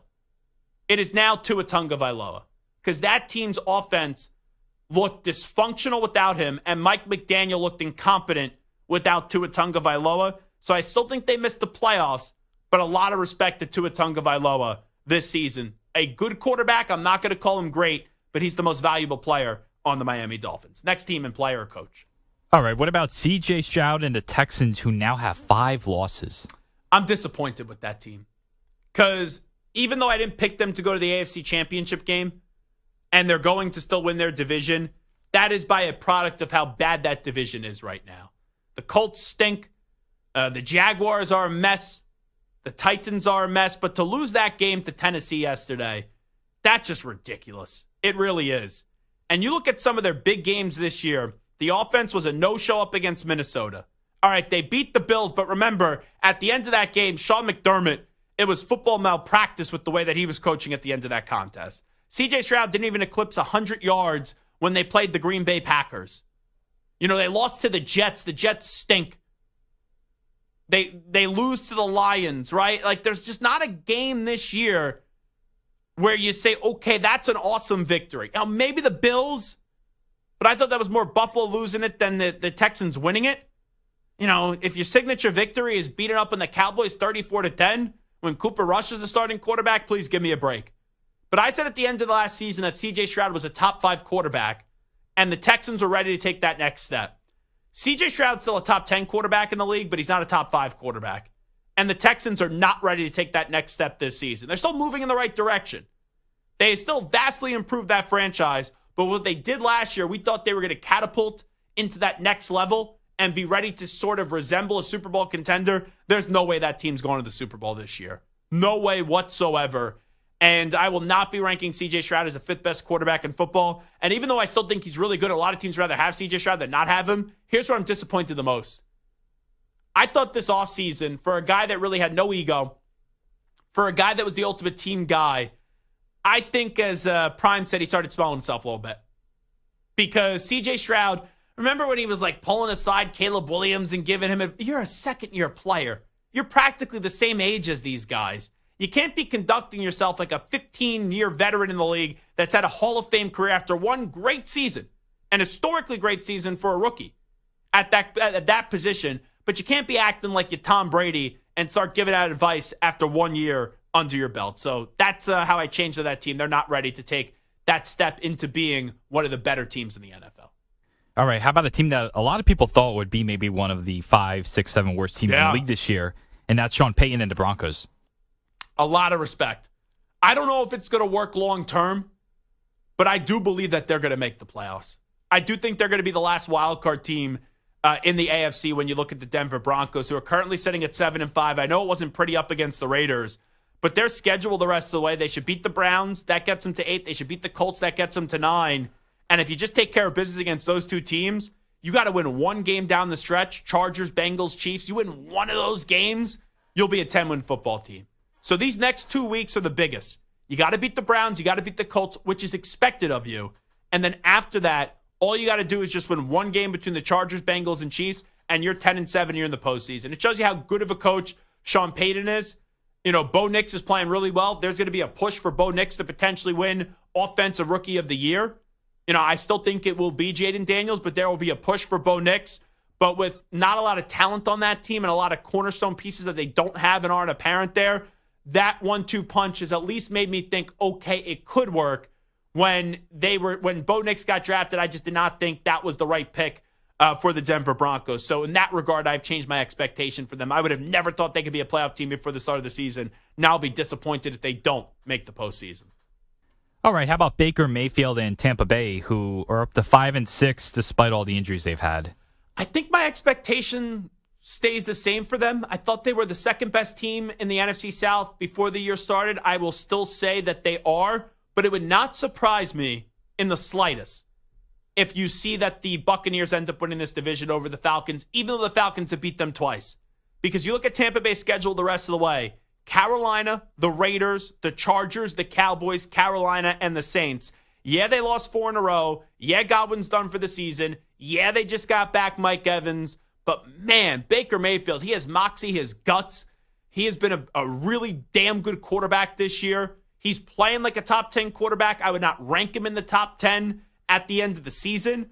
But this is a dude that is always going to kind of be for the rest of his career like the 12th best quarterback in football. You'll never look at him as great. You'll never look at him as elite. He'll have some great moments, but he's just a really good quarterback that he could make it work. And you thought, okay, it was a good system in Tampa Bay. You thought that he just had a lot of good players around him. Change of offensive coordinator this year, losing Canales to the Panthers didn't matter.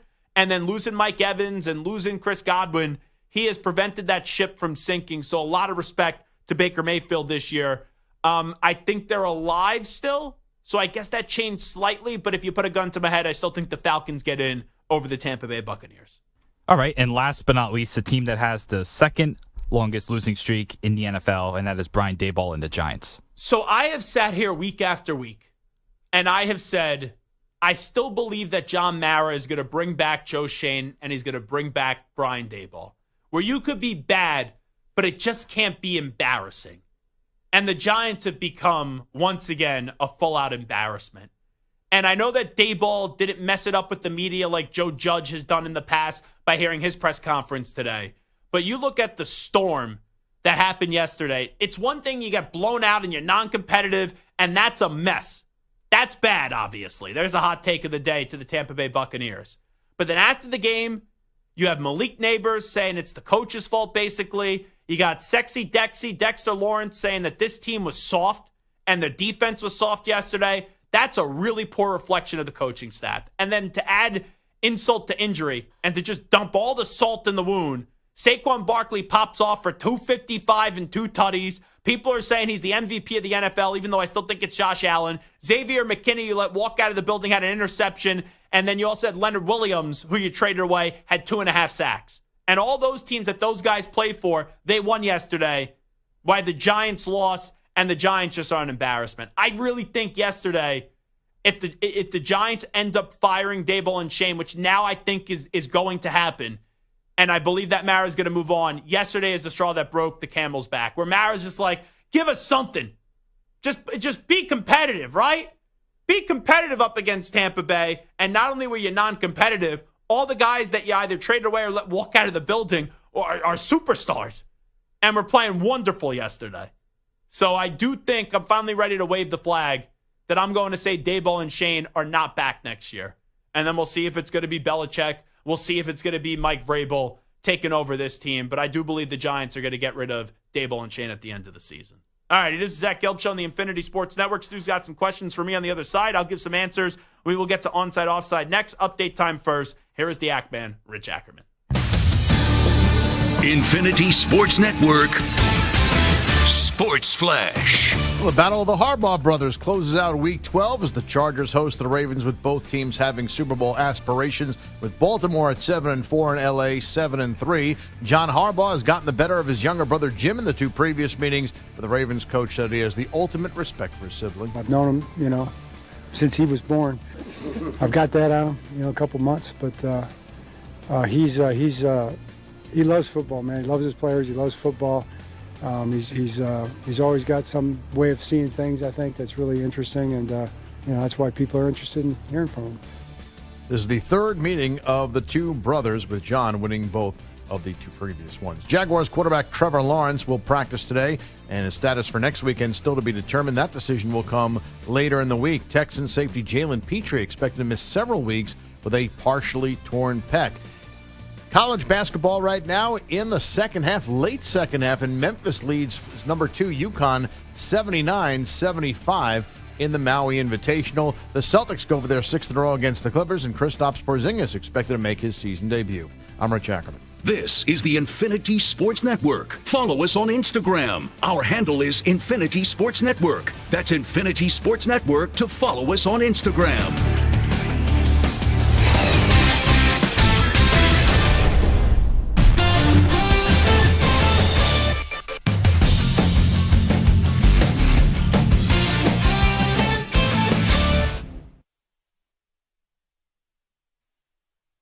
You're in a 5-minute break.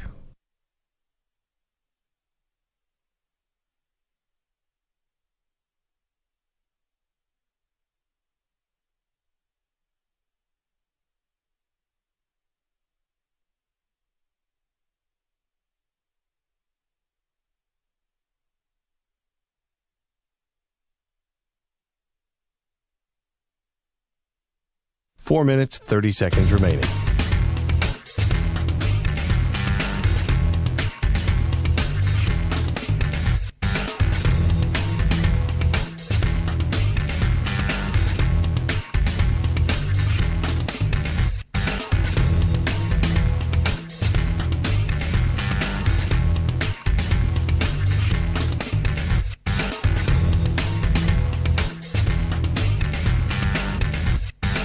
Four minutes remaining.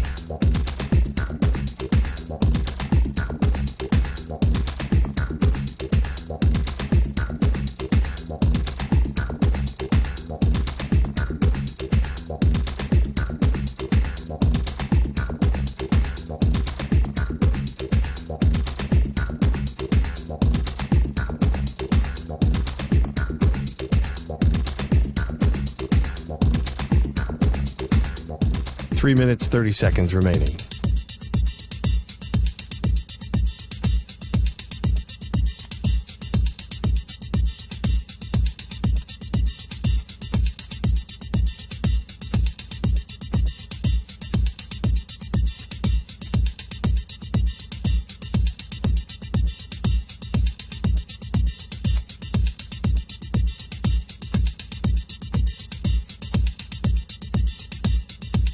3 minutes remaining.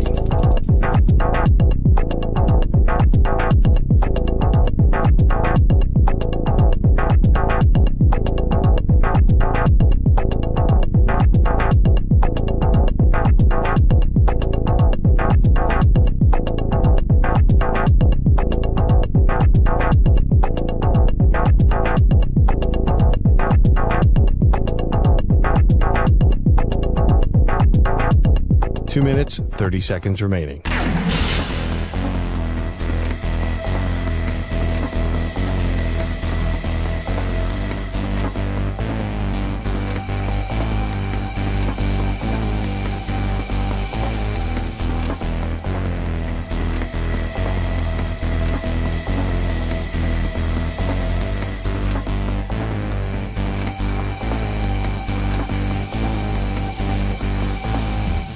Two minutes remaining.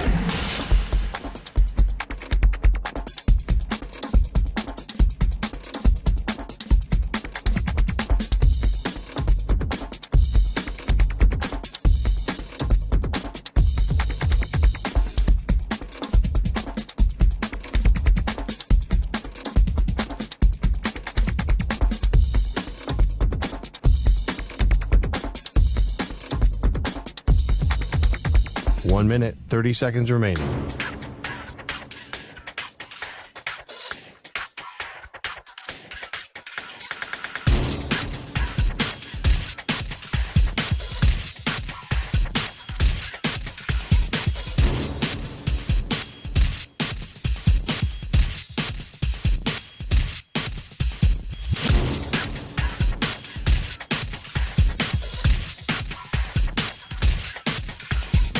One minute remaining.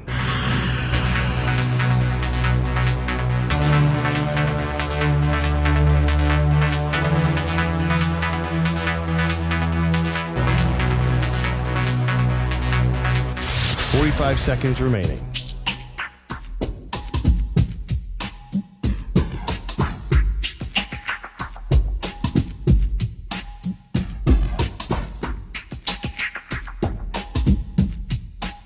Seconds remaining.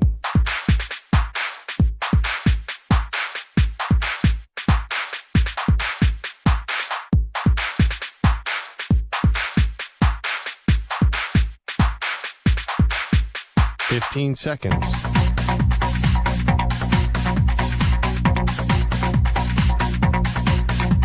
Break ends in 5 seconds.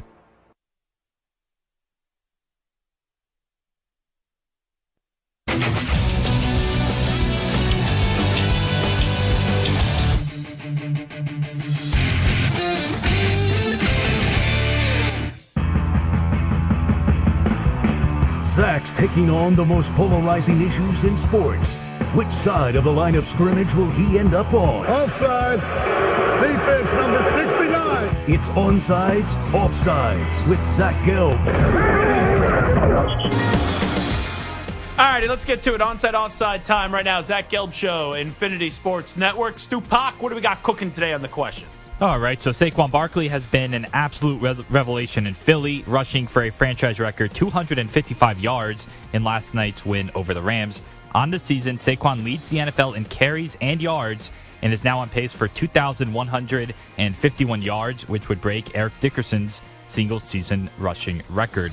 So onside, offside, Saquon will win the MVP this season. If you had to take a guess, who are the top 5 highest odds to win the MVP? Who would the 5 names be that you would throw in out there? I would say Josh Allen would be up there. He's your odds leader at plus 150 right now. I think Derrick Henry would still be there. Derrick Henry is not in the top 5. Derrick Henry, 1, 2, 3, 4, 5, 6, 7, 8, 9. He's not even in the top 10. Wow. Yeah, stunning. I would put Goff in that conversation. Goff is in at 4. Barkley is in that conversation. Barkley is 3. Can you get 2 and can you get 5? 2 is easy. 5 is not. 2 is easy. Mm-hmm. Is it Mahomes still? Mahomes is 5. Yeah, 5. Which Mahomes should not be an MVP candidate this year. Yeah. Come on, guy who has won this award more than once before. Sitting in at second. 2-time MVP award winner. Lamar. Yeah. Yeah, Lamar. Yeah. Did you say Lamar? I thought I said Lamar, but maybe I didn't. No. I was thinking in my head Lamar, so I might not have said it. But yeah. So Josh Allen at plus 150, Lamar Jackson at plus 220, Saquon Barkley at plus 650, Jared Goff at plus 700, and then Patrick Mahomes at plus 1,000. Wow. You want to take a guess who is 6th and 7th? And then I'll stop asking. 6 and 7 is no. I don't think Kyle one would of be those. up there. One of those players you previously named has a teammate. Is it Jalen Hurts? Mm-hmm. And then there's one more. He's a quarterback in the AFC. Quarterback in the AFC. This one's not tough. Stroud. It's not Burrow, is it? With the Sats? It is not Burrow. Burrow was in the top 10, but it's not Burrow. Herbert. Yes. Wow. Which the fact that it's 1, 2, 3, 4, 5, 7th highest odds for Justin Herbert. I wasn't expecting that for the MVP. So, what isn't like the other here? I just gave you the top 10. The top 10, Allen, Lamar, Saquon, Goff, Mahomes, Herbert, Hurts, Burrow, Baker, Jordan Love. You have 9 quarterbacks, 1 running back. So that gives you the answer on why I don't think Saquon Barkley is going to win the MVP. Josh Allen wins the AFC East, which he will. Bills are at least a 2 seed in the AFC. I think he's going to win the MVP. And Saquon will win Offensive Player of the Year, probably now edging out Derrick Henry. So Saquon will win the MVP. I'm going offside for now. Offside. All right, after being released by the Giants last week, Daniel Jones cleared waivers, and reports indicate that he'll look to join a contender as a backup rather than start for a team that is out of the playoff race. Adam Schefter reported that considering Brock Purdy's injury in San Fran, Jones could actually sign there and start for the reeling 49ers. So onside, offsides, if Purdy's injury keeps him out longer, the 49ers should bring in Jones to start. If I'm him, I'm considering 3 teams. It would be the 49ers. I would also consider the Baltimore Ravens. I know Lamar has been pretty healthy as of late, but a few years ago, he missed the last 2 years of the season. And then I would consider the Minnesota Vikings. I saw Sam Darnold left the game for a little bit yesterday, and then he did come back. Those would be the 3 teams that I would consider right now if you could actually be selective, which it seems crazy enough that Daniel Jones can be selective. But you asked me if Purdy's injury keeps him out longer, the 49ers are bringing Jones to start. Yeah. You can't go Brandon Allen. And even though Daniel Jones is not this great option, and I don't think Daniel Jones is great, he's got to at least be solid with all the weapons that the San Francisco 49ers have and his ability to run the football as well. I don't think Jones is a good starting quarterback in this league, but he's a backup you would love to have. So I would say on sides to that if they have to say, okay, Purdy may not come back, or all right, there's optimism that he will come back next week. They're optimistic, but then they were optimistic that he was going to play last week, and that didn't happen. I don't think it's the worst thing in the world to bring in Daniel Jones. Even if you don't play for Daniel Jones, it's like you're in an organization, even though the 49ers are having a down season, where you at least be viewed positive, and Shanahan will say, oh, yeah, Daniel Jones was a really good teammate, did everything we asked of him. And you know how much Shanahan's word means in this league and some of those offensive wizards that then maybe end up getting a starting job next year, even though you probably don't deserve it. Somewhere else I'm talking about, but all right, we keep it moving. Aaron Rodgers and the Jets are on a much-needed bye this week, and it appears that the quarterback won't be back next year. Now, reports say the quarterback is dealing with multiple injuries, but refuses to get tested or any imaging done for the fear that the team will shut him down. So onsides, offsides, the Jets should sit Aaron Rodgers and start Tyrod Taylor for the rest of the season. I'm going to say offside on this one. Now, I just saw that Jeff Ulbrich, the interim head coach, which doesn't really matter what he says, but I'm just going to tell you what he said. The Jets have no plans to shut down Aaron Rodgers. That's what Jeff Ulbrich said, and Aaron will remain the starter. If I'm Aaron, it's got to cross your mind that this could be it for you in the NFL. I don't think you want to go on IR to end your career. So I think the Jets should keep on playing him, and I think Aaron should want to keep on playing. Don't quit on the team. And, hey, if the injuries are obviously fine enough that you could play through it and avoid the test, I don't think they should be an issue now. So the Jets should sit Rodgers and try to start Tyrod Taylor the rest of the season. I would go offside on that. Offside. Now, Coach Prime and Colorado were rolling and seemed to be destined for the Big 12 title game and possibly even the college ball playoffs. However, the Buffs were derailed by a red-hot Kansas team that took out BYU the week before. Now, with 4 teams tied atop of the conference standings at 6-2, it appears very unlikely that Colorado will make the title game this season. So onside, offsides, you would still consider this season a massive success for Colorado, even if they don't make the Big 12 championship game or the playoffs. Absolutely. Before the season, if I would have told you that Colorado would be alive for the Big 12 championship game, no one would have believed me. I thought this team was going to win 5 games before the season started, maybe at best win 6. They have already clearly blown past that. And yes, it was disappointing that they lost to Kansas, and they got manhandled by Kansas. Let's just be real about it. And I thought that team was going to the Big 12 championship game. I thought that team was going to be in the college football playoff, and now they're not going to be. It could be a disappointing week, and you could still have a really successful season. And remember where that program was 2 years ago? They had 1 win. Last year, they only had 4 wins. And this year, they've done a really damn good job. So I still think this is a massive success, even though there's no doubt about it. Last week was deflating, but the season could still be a success. So I will go on sides on that.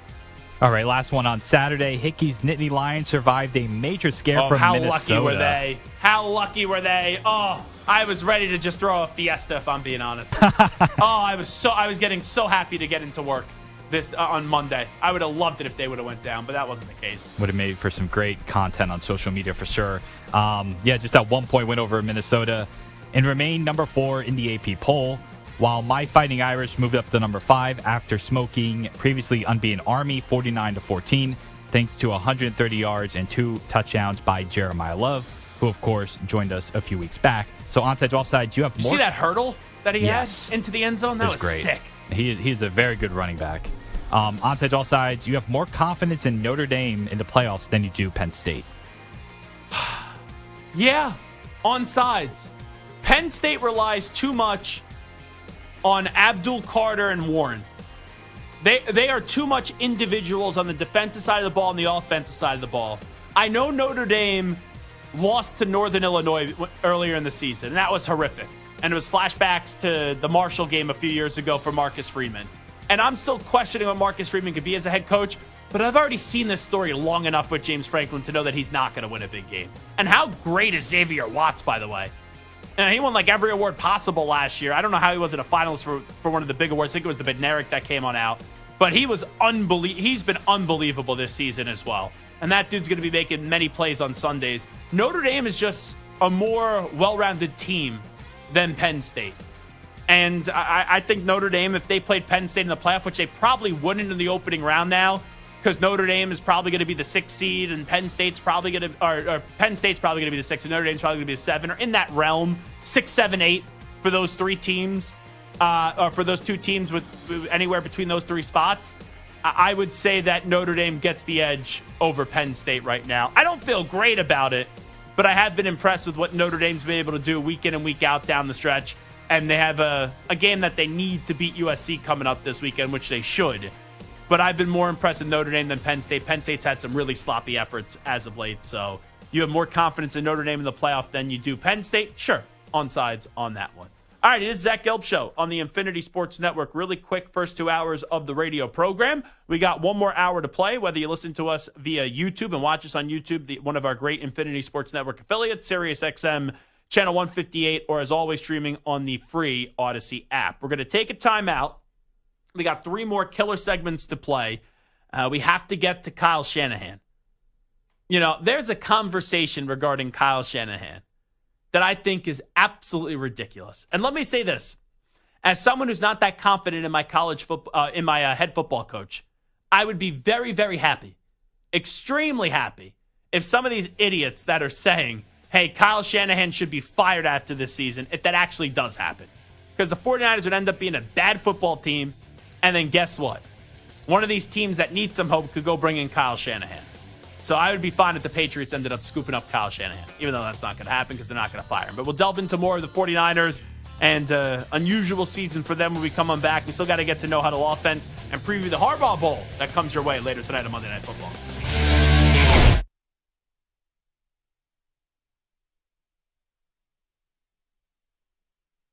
You're in a 5-minute break.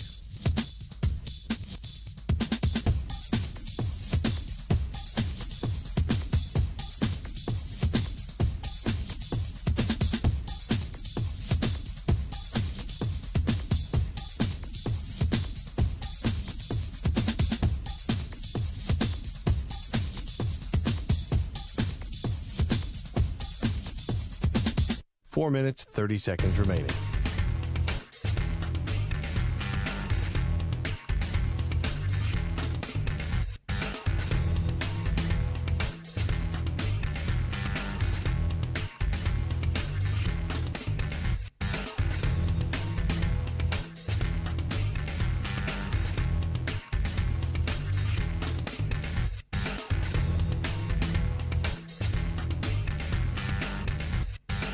Four minutes remaining.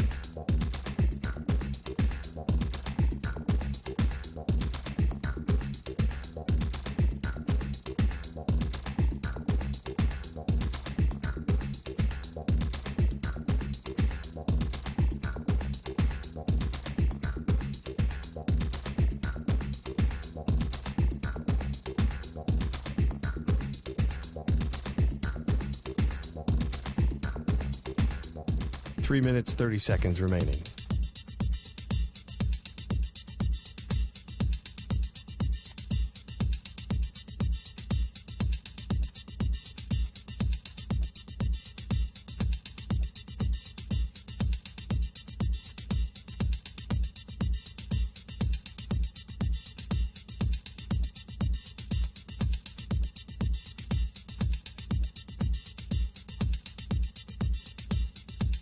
Three minutes remaining.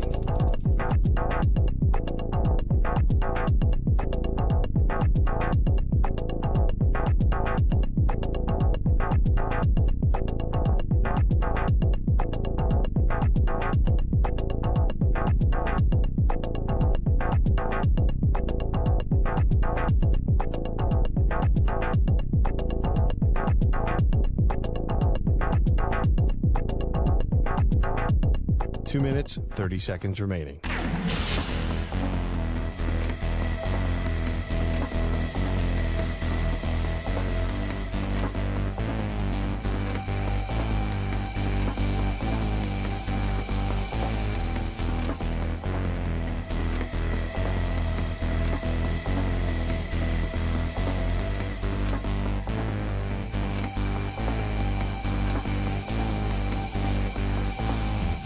Two minutes remaining.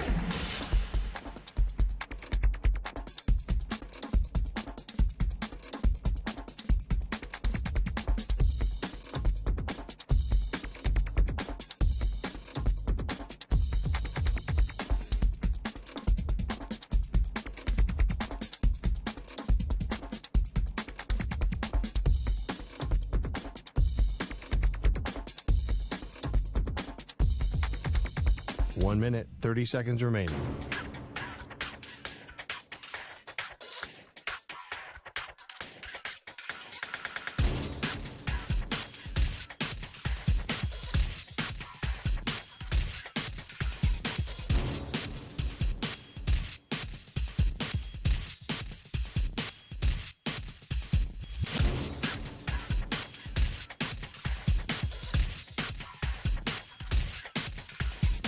One minute remaining.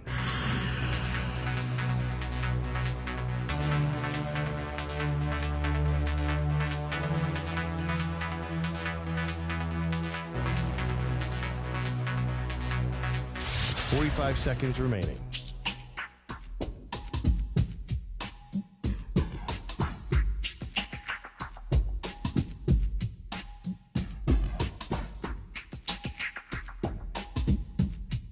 Thirty seconds remaining.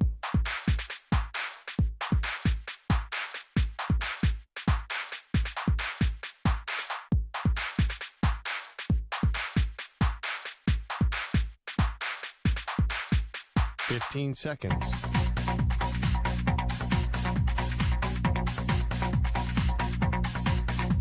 Break ends in 5 seconds.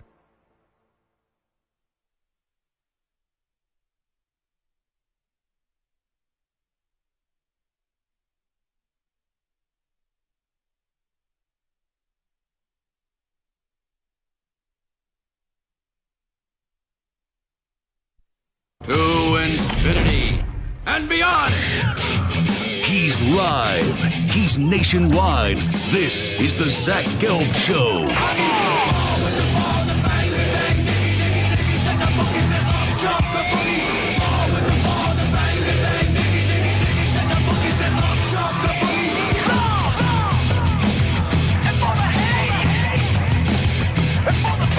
Here's your host, Zach Gelb.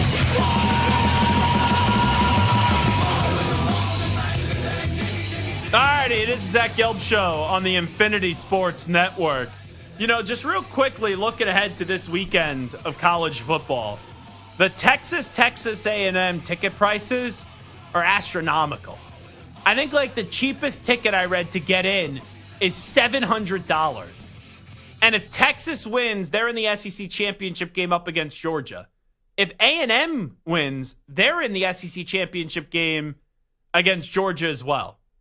So that's actually the road for Texas A&M to still make the college football playoff, where like even after Alabama loses, Ole Miss loses, you know, the only way they're getting in is if the committee's just going to say, hey, ACC, the loser of Miami and SMU, if that is the title game, I know SMU's already in, I think Miami will get in.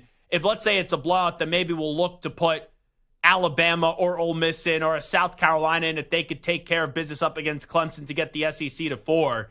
But Texas A&M, even though they blew an opportunity up against Auburn, where how everything did play out, you win this week, and then you got to go beat Georgia. You do that, you're in. Because the way that this works is you win your conference championship, you end up getting one of the 5 guaranteed spots in the college football playoff. But I have a tough time thinking that A&M is going to beat Texas, and then if they also beat Texas, that they're then going to be able to beat Georgia as well. And that loss the other week, or on Saturday, I should say, up against Auburn, that's a tough one to swallow. It really is, especially with how everything else played out in the day. And I get it. Hey, you play Texas this week. You could beat Texas, but are you really going to be able to beat Texas and then be able to beat Georgia in the SEC title game? I just don't think that. So I'm still buzzing up the college football on Saturday. Quite frankly, I think there's more takes from the college football on Saturday than there are from what we saw in the NFL on Sunday. Because what are the takes from Sunday? All right, the 49ers, they were banged up. They lose another game. And now we're wondering what they're going to end up doing. You know, the Bills were off. They look like a Super Bowl team because they beat the Chiefs. The Chiefs didn't play well, but they're still going to get the benefit of the doubt, even though they only beat the Panthers by 3 points, and they were lucky to win that game at the end after almost blowing it. All right, the Eagles, Saquon Barkley popped off. Everyone's going to be talking today, hey, should Saquon win the MVP, right? I still think it's going to be Josh Allen. And, you know, you look at the Detroit Lions. They didn't play their best game of the season. They still smothered the Indianapolis Colts. So you look at the NFL, there's not a lot of great takeaways from what we did see yesterday. But in college football, you had Arizona State beat BYU. You then also had Kansas take down Colorado, and Kansas has been unbelievable the last 3 weeks. In the SEC, Alabama, Jalen Milroe was horrific, absolutely horrific, up against Oklahoma. Jackson Dart, his receivers didn't help him out early. Then late, Jackson Dart didn't help out anyone at Ole Miss, and those frustrations were visible. And Ole Miss blew their opportunity after getting back into it, and they lose to Florida. Credit to Billy Napier. It's like you look at the day that we saw from the SEC and the Big 12, it was absolute mayhem. So this season of college football has been unbelievable. You know, I do think we'll end up getting in the Big Ten championship game Oregon-Ohio State, because Ohio State should beat Michigan this weekend. And then that will set up. We may actually see that game 3 times this year. Now, there's a chance. Oregon-Ohio State, we saw it once, and we saw that Oregon was able to win that game by a point. You're going to probably see Oregon-Ohio State coming up 2 weeks from now in the Big Ten championship game. And there's a chance that you see it a 3rd time as well. So that's going to be pretty damn fun. You know, I would imagine you're definitely going to see it twice. I'm not 100% certain about the 3rd time, but there's definitely a chance. The SEC, Georgia's already in. I think they're going to get Texas. So I think we'll see Texas-Georgia, which would be a rematch. And we saw Georgia, who their offense wasn't great in that game. You had that crazy penalty that was then picked up after the fans went berserk in Austin. But you would see that game again, and that's a moment for Texas to redeem themselves and win the SEC, their first year in the SEC, which would be massive. ACC, SMU's in. I still think SMU is one of the most disrespected teams in the country. I know they're coming over from the American Athletic Conference. I'm not telling you, they're a top 5 program in the country. But each and every week, the committee still puts Miami in there. SMU's one loss was to BYU, and Miami, their one loss was to Georgia Tech. So that could be a fun ACC title game where it's basically Cam Ward and Xavier Restrepo up against the team that is SMU. And who the heck knows who's going to make the Big 12 championship game? There are like 9 teams that are still available that can make it and still possible. I would imagine that Arizona State is going to get in. I would probably feel that's the team that I'm most confident about. And, Arizona, should beat Arizona State should beat Arizona this weekend.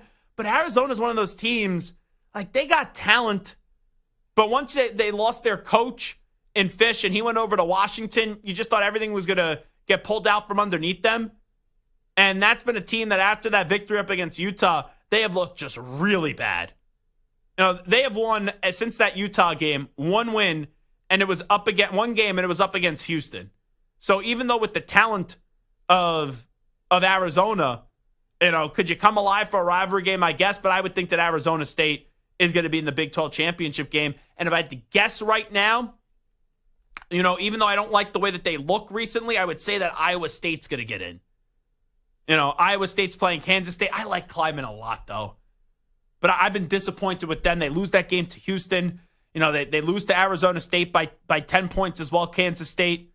So I would think that Iowa State, who has flirted in some of these games with misery, and it came back to bite them at times, and they lost to Texas Tech and Kansas. They probably should have lost to UCF.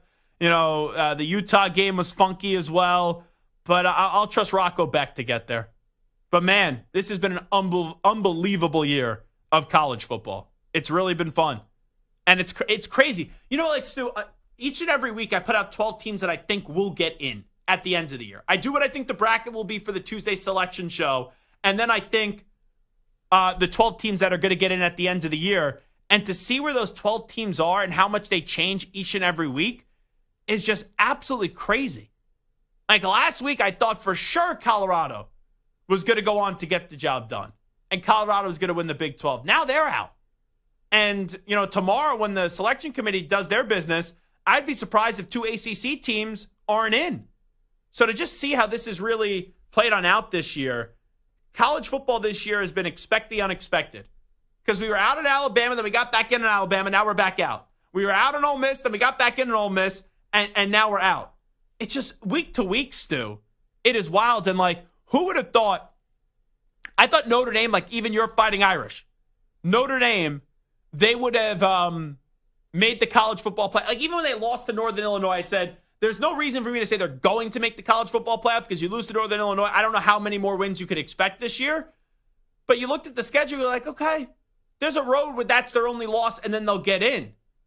But for Notre Dame to bounce back the way that they've had, even they're now starting to become a force. I look at what I put out last week, Stu. This was 5 days ago. My updated list of the 12 teams who I think will make the college football playoff into order at the end of the year. Oregon, that's not going to change. Ohio State, that's not going to change. Penn State, that's not going to change. Indiana, that's not going to change. Alabama, that's going to change. Texas, not going to change. Georgia, not going to change. Ole Miss, that's going to change. Colorado, that's going to change. SMU, I still think SMU is going to win the ACC. Notre Dame, that's not going to change. Boise State, that's not going to change. Just from 5 days ago, practically 3 teams that I thought were going to be in are basically eliminated from the college football playoff. It's just wild how that did just shape on out and how this did play on out right in front of us, Stu, this season. And how week to week it is, where I didn't love going to 12 because I thought it was going to take away from the regular season. And I thought in most years, right, you maybe only needed 6 at most, maybe 8 when there was 5 Power 5 conferences. But this 12-team format this year, it's going to work. Long term, we'll see. But once it works 1 year, we kind of get used to it. It's kind of like the play-in tournament. The play-in tournament in the NBA, they got lucky when you got LeBron and Steph in it. You got the stars. No one talks about the East Coast, the Eastern Conference, where some of those games, all right, who cares? On some of those lesser-known players or lesser-known teams or teams that haven't been good. But to have all the chaos break this way, it kind of shows that even though I thought it was unnecessary, it's going to end up working, and we truly don't know how this is going to play on out. And the first-round matchups are going to be awesome. They really are. Yeah, it's going to be great, and it just makes okay, Alabama had 2 losses going in. We wouldn't really care about that game, against Oklahoma, because they would, if it was a 4-team or 6-team, they'd already be done. They'd already be done. Yeah. So now the fact that now they still have a chance, it just gives us more to care about, I guess. The line of demarcation, I thought, for most of us was if you had 3 losses, you're out. Well, look at this year. All hell is breaking loose, and I'm talking about maybe an ACC 2-loss team that lost in the conference championship game gets screwed over by a 3-loss SEC team, right? Or A&M has 3 losses. They could, in theory, I don't think this will happen, but in theory, they could beat Texas and then beat Georgia, and then they're in. And, if the SEC team, even with 3 losses, is a conference, how is the SEC champion not going to get a bye, not be one of the top 4 seeds in the college football playoff landscape? You win the SEC, maybe they won't give you 1 and 2, but they're not going to give you 3 or 4. That would be tough for me to envision the SEC champion. It's one thing when they say, okay, we'll put Boise State in there at 4, the 4th bye spot, and then we'll bury the Big 12 team in at 12. Whoever wins the SEC, I don't care. Georgia, obviously, you'll get a bye. Texas, obviously, you'll get a bye.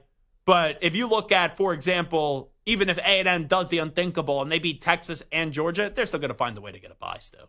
I would be stunned if that wasn't the case. I would agree, because in that case, then it's them against probably the Big 12 champ for that 4th. Yeah. And I feel if they win those 2 games against those teams, they're going to get a lot of brownie points for that. So they'll jump, whether it's Arizona State, whoever it winds up might be. No, 100%. And also, can we just talk about something? You have a football coach right now in the NFL, right? Antonio Pierce. You don't believe in him, correct? Yeah. I mean, I think the proper, because we're in a similar boat right now. It's their first full year on the job, Antonio Pierce and Gerard Mayo. Their rosters aren't good enough, but they show you signs that they're not going to be what we thought maybe we were getting. But after 1 year, I don't like firing a coach after 1 year. Right. Is that the way to properly say it? I think so. I think that's pretty fair, especially from my perspective. Losing 7 games in a row, no matter what the roster situation is, that's pretty bad. Now, the top 3 names on the market, you would think are Ben Johnson, Bill Belichick, and Mike Vrabel. Yes. Now, my team wouldn't fire Gerard Mayo and bring back Bill Belichick. We just got rid of Bill Belichick. Do you have any interest in bringing in Bill Belichick? Yeah, sure. If he wants to, I think that's almost a no-brainer. I know he's older now, but still, it's still Bill Belichick. I don't think Belichick would coach the Raiders. I agree. And also with the Brady dynamic there. Yeah.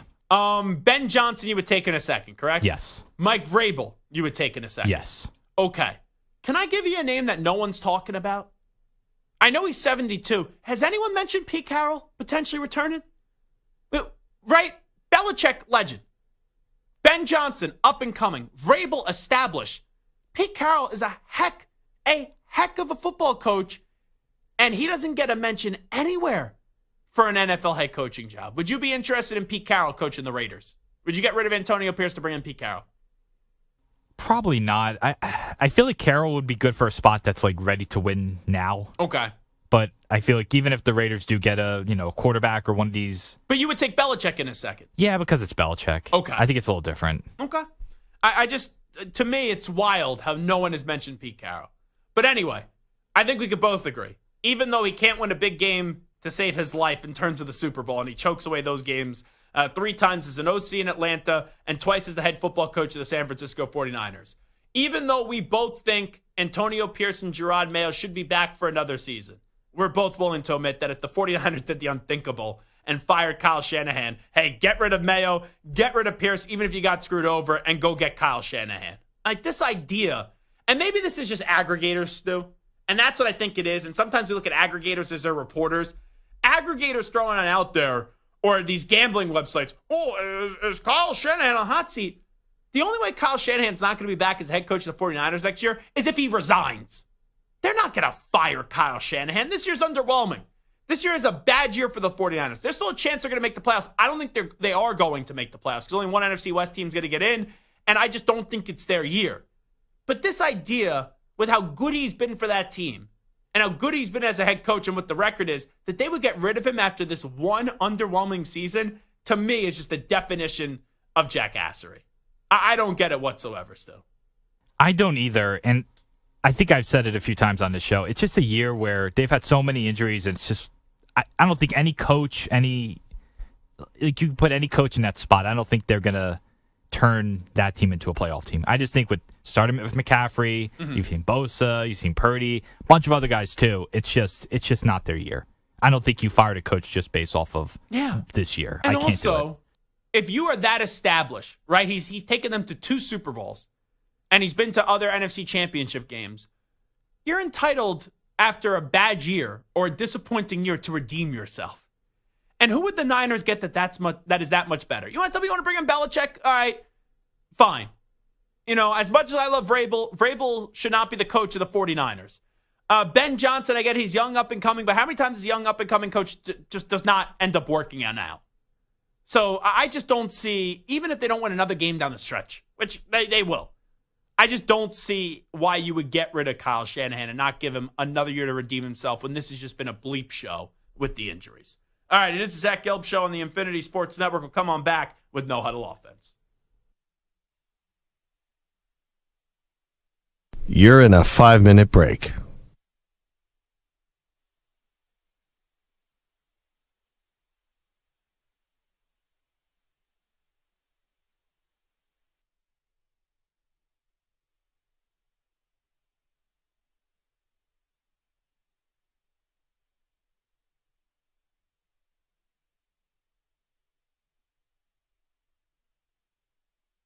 Four minutes, 30 seconds remaining.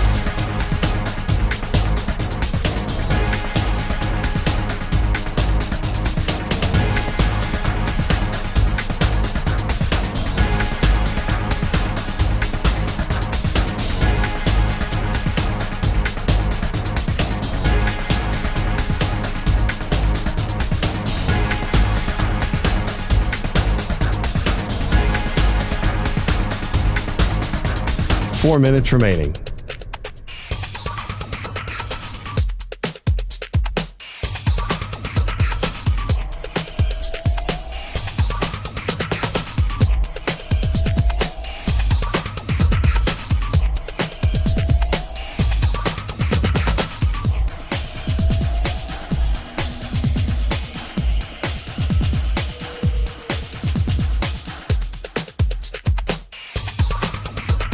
Three minutes, 30 seconds remaining.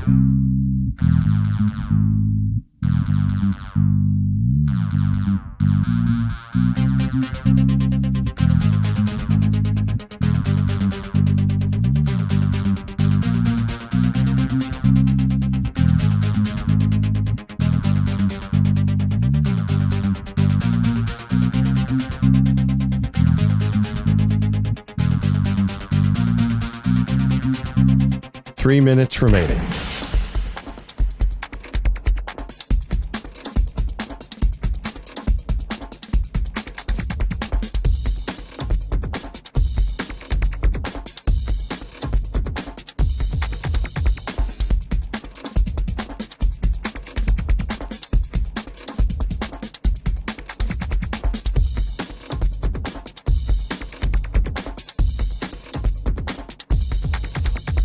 Two minutes, 30 seconds remaining.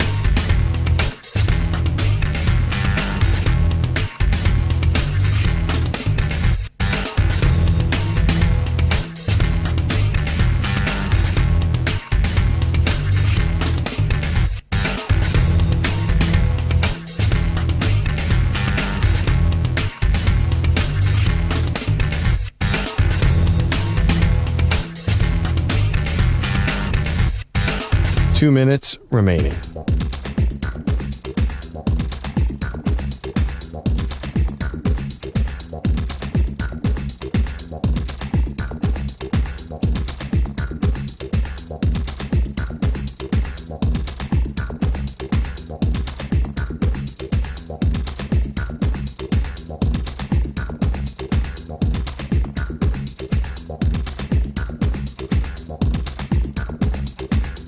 One minute, 30 seconds remaining.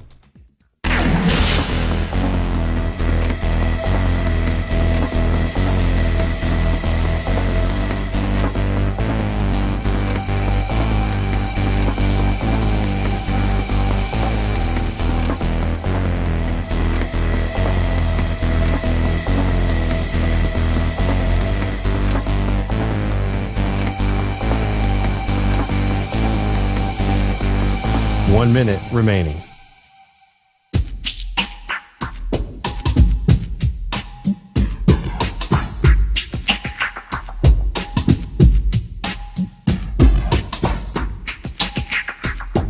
$45 seconds remaining.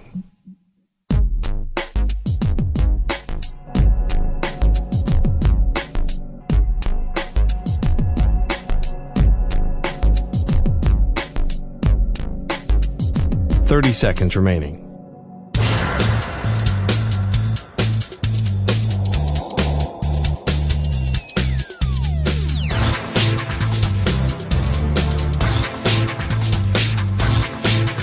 $15 seconds.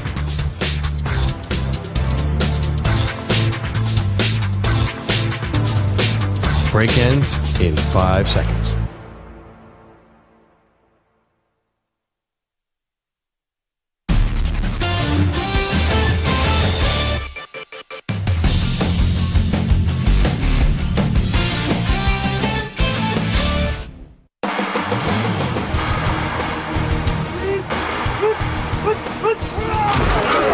Touchdowns, sacks, upsets, and last-minute heroics. Another NFL Sunday is in the books, and we've got you covered with the biggest plays and sound bites from another wild week in the National Football League.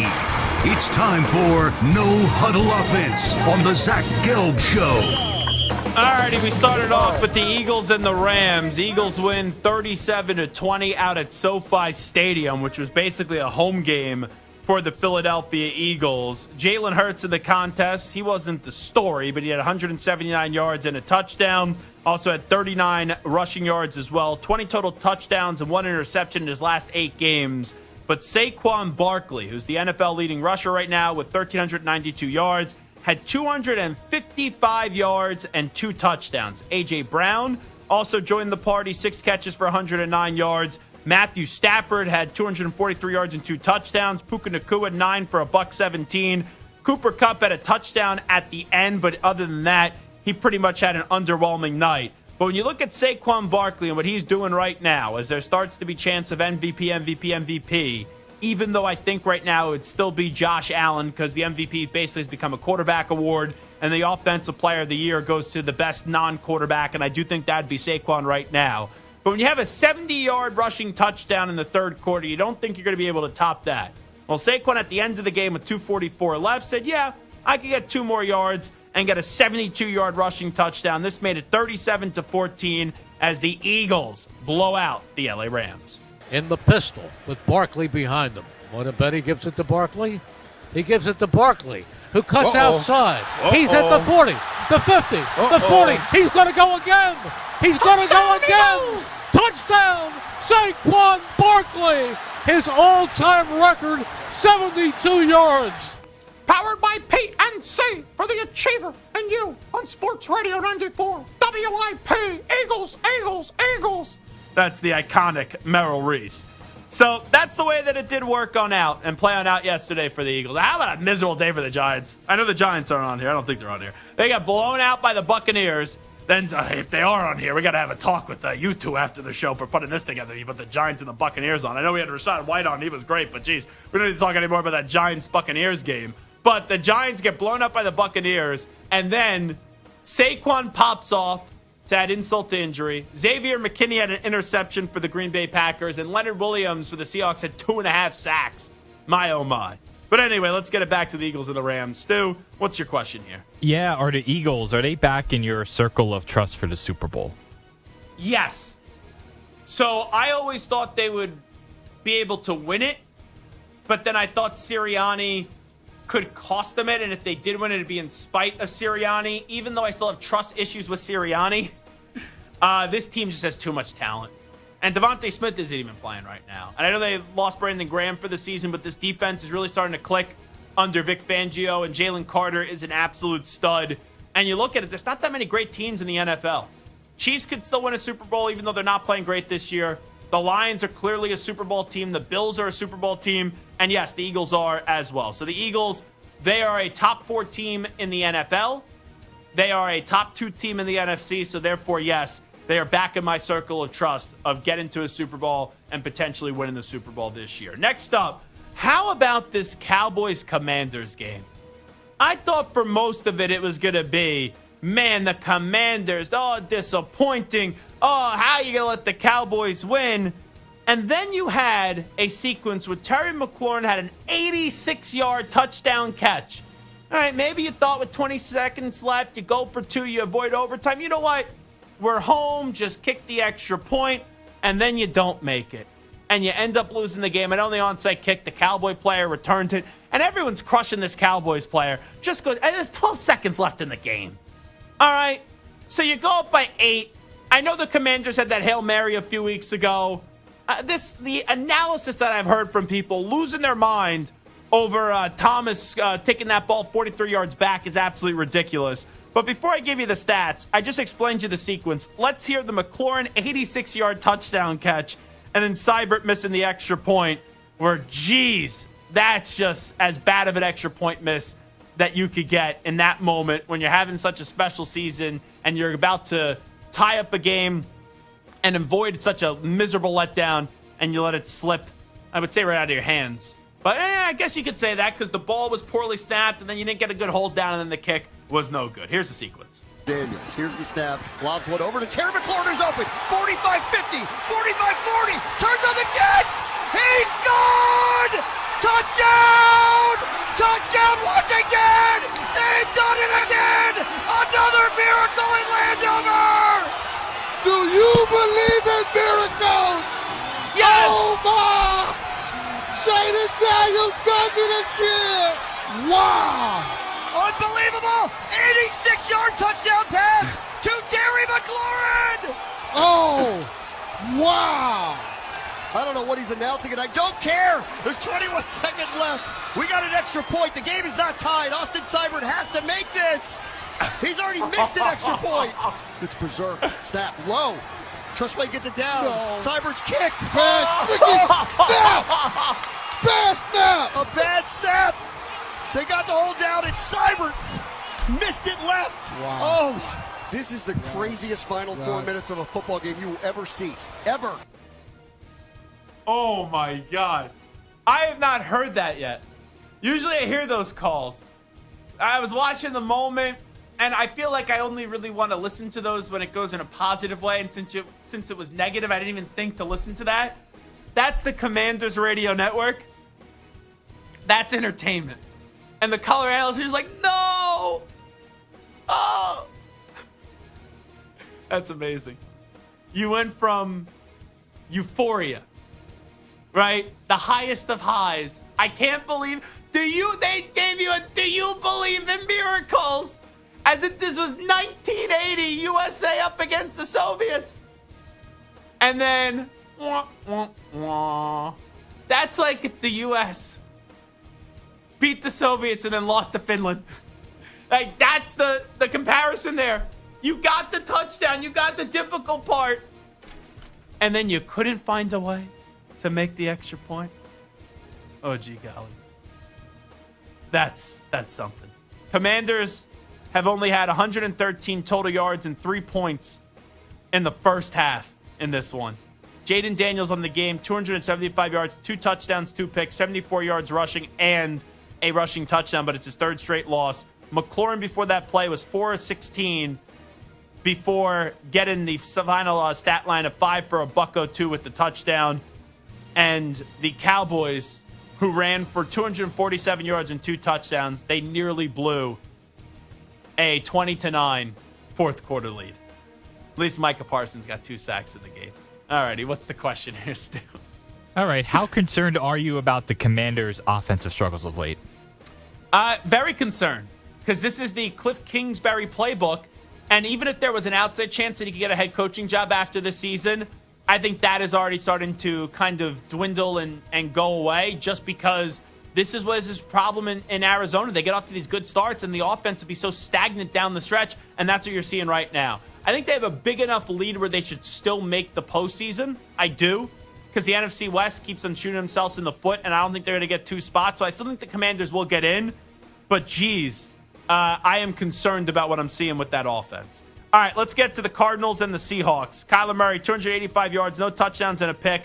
Very disappointing performance. Only had 9 rushing yards, 55 rushing yards in his last 4 games. James Conner, 7 carries for 8 yards. Trey McBride did have 12 catches for 133 yards. Marvin Harrison Jr., 3 for 47. Geno Smith, 254 yards, a touchdown and a pick. Jackson Smith and Jigba, 6 for 77 and a touchdown. DK Metcalf, 4 for 59. And Leonard Williams, 2.5 sacks in the game. The Seahawks sacked Kyler Murray 5 times in this contest. But let's hear the Kobe Bryant 69-yard interception return for a touchdown. This made it 13-3, Seattle.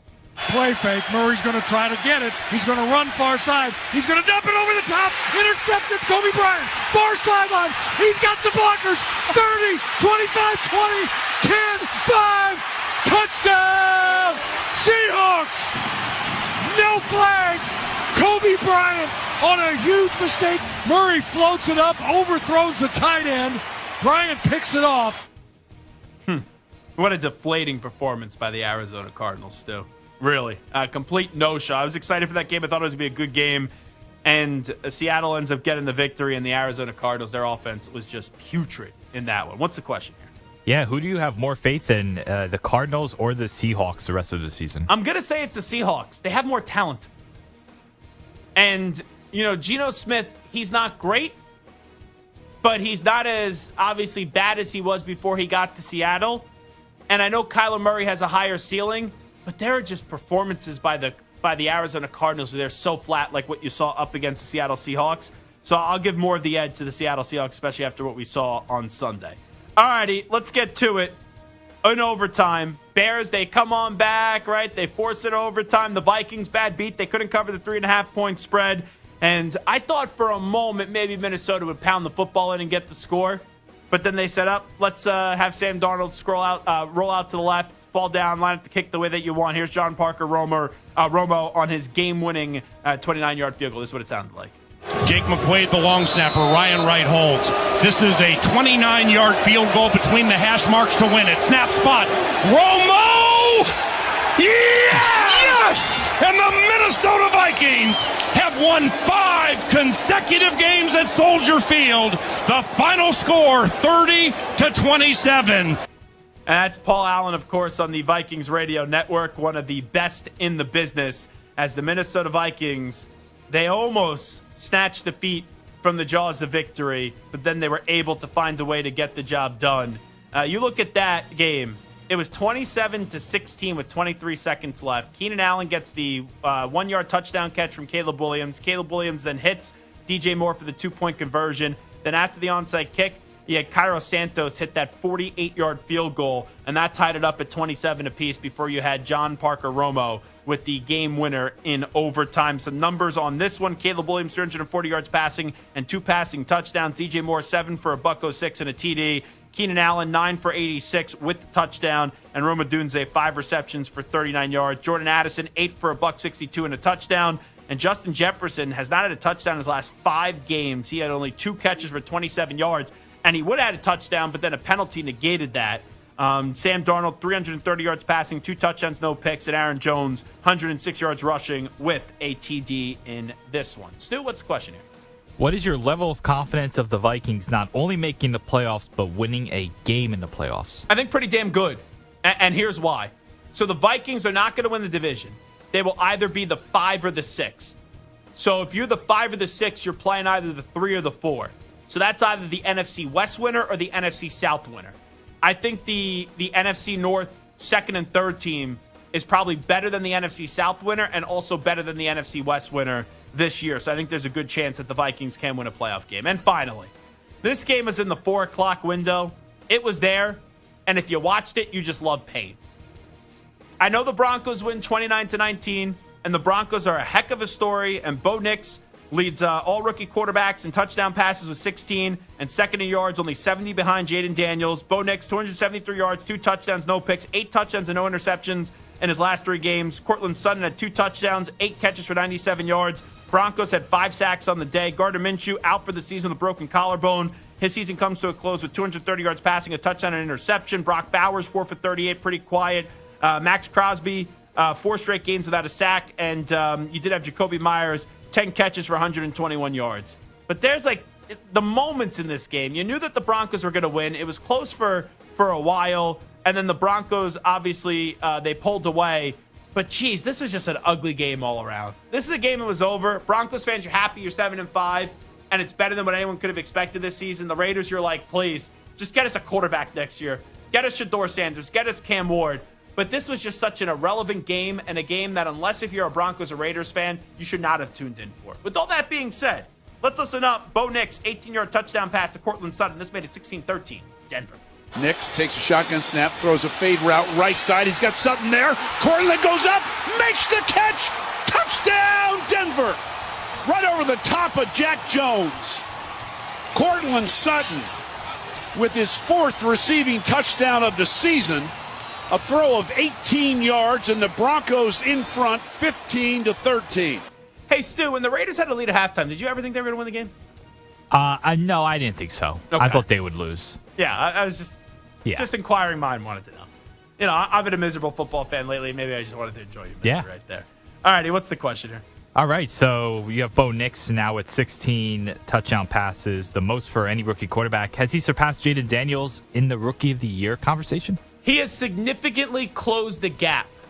I still think if the vote was tomorrow, Jaden Daniels would win, but these next few weeks are going to decide it. There is a legitimate chance that Bo Nix wins Rookie of the Year, but right now, if you made me vote today, I would still go Jaden Daniels. All righty, that's No Huddle Offense. We will take a break. When we come on back, we got a Harbaugh Bowl tonight between the Baltimore Ravens and the Los Angeles Chargers. Who needs this game more? I'll give you that answer on the other side. Update time first. Here's Zach. Infinity Sports Network Sports Flash. Well, the Chargers host the Ravens to close out Week 2, a matchup of two very good teams with Baltimore at 7-4 and LA at 7-3. It also features two great quarterbacks in Justin Herbert and MVP Lamar Jackson. But the overwhelming storyline tonight is the battle of the Harbaugh brothers, to which the Chargers quarterback can totally relate to. I imagine if I were to play one of my brothers, it'd be a really cool opportunity. You know, my parents would love to be able to be there and support, and, you know, I can only imagine, you know, how big this is to him and his family. So, you know, I think it is another very important game for us. You know, we've got a really good opponent coming here on Monday, but, you know, understanding that, you know, Coach Harbaugh, it's a special moment for him.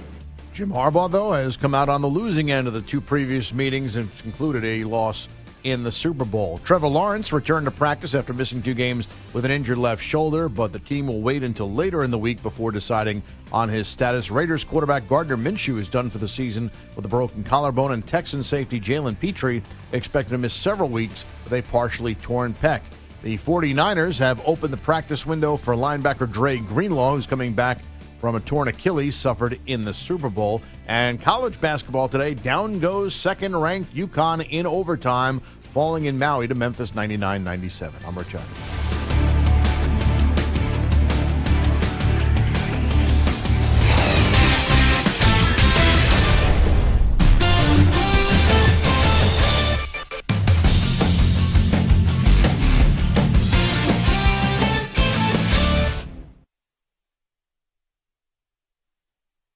You're in a 5-minute break.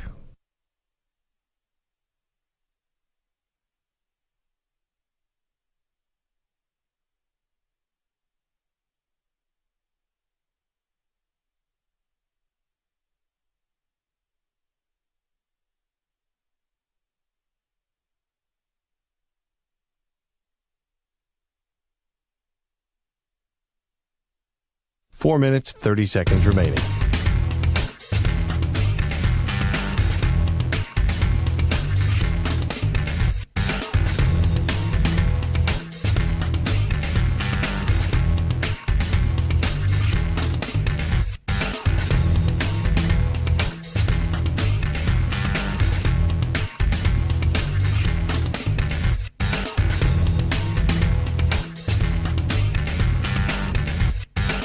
Four minutes remaining.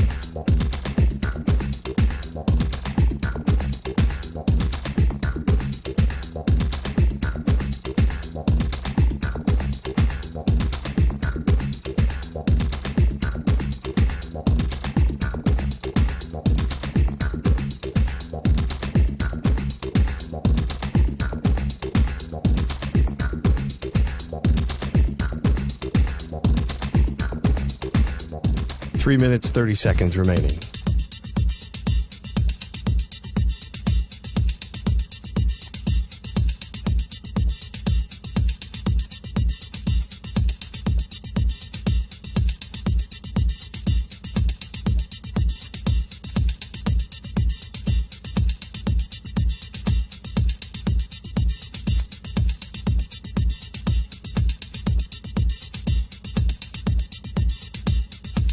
Three minutes remaining.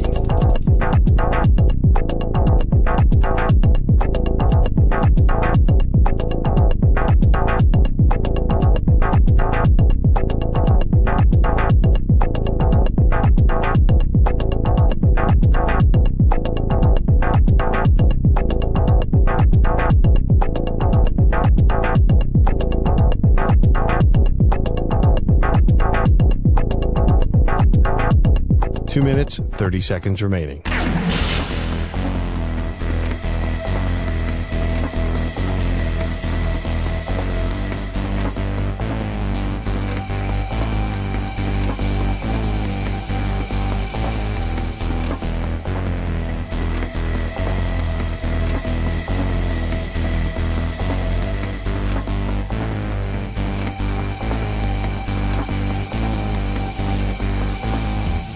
Two minutes remaining.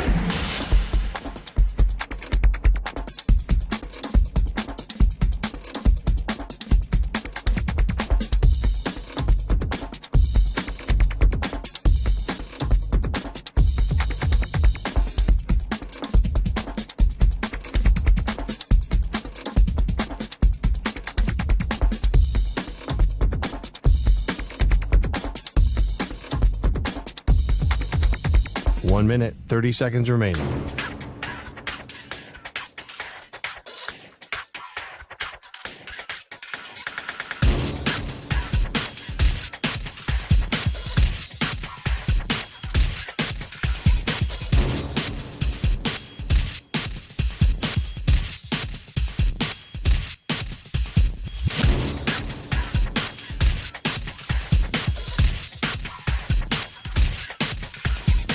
One minute remaining.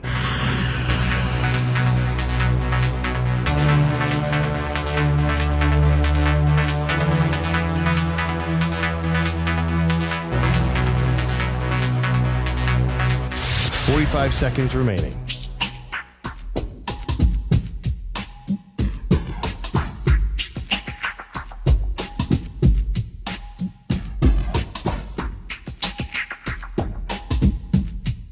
Thirty seconds remaining.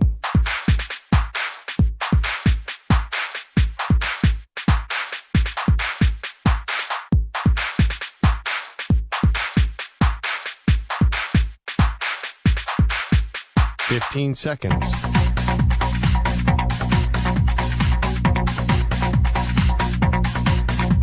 Break ends in 5 seconds.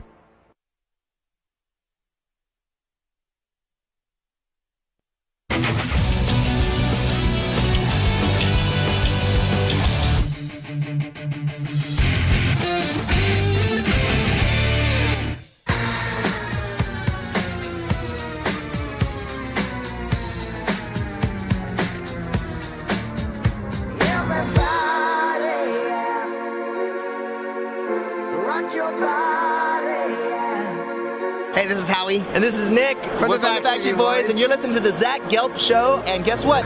Zach is back. All right. He's live. He's nationwide. This is the Zach Gelb Show. Alrighty, it's time to answer Ask the Pros question of the day, brought to you by O'Reilly Auto Parts. In the YouTube chat, Augustine says, Zach, have you mentioned the college coaches you most put down are winning? You could submit a question by tweeting at INSSportsCenter or at Zach Gelb using the hashtag #AskThePros. Think O'Reilly Auto Parts for all your car care needs. Get guaranteed low prices and excellent customer service from the professional parts people at O'Reilly Auto Parts. O'Reilly Auto Parts. I'll push back on that. You know, James Franklin, I said heading into the season, would make the college football playoff. My point has been, though, I'm not throwing a parade for James Franklin if he doesn't win a college football playoff game. Like, just making the college football playoff isn't good enough.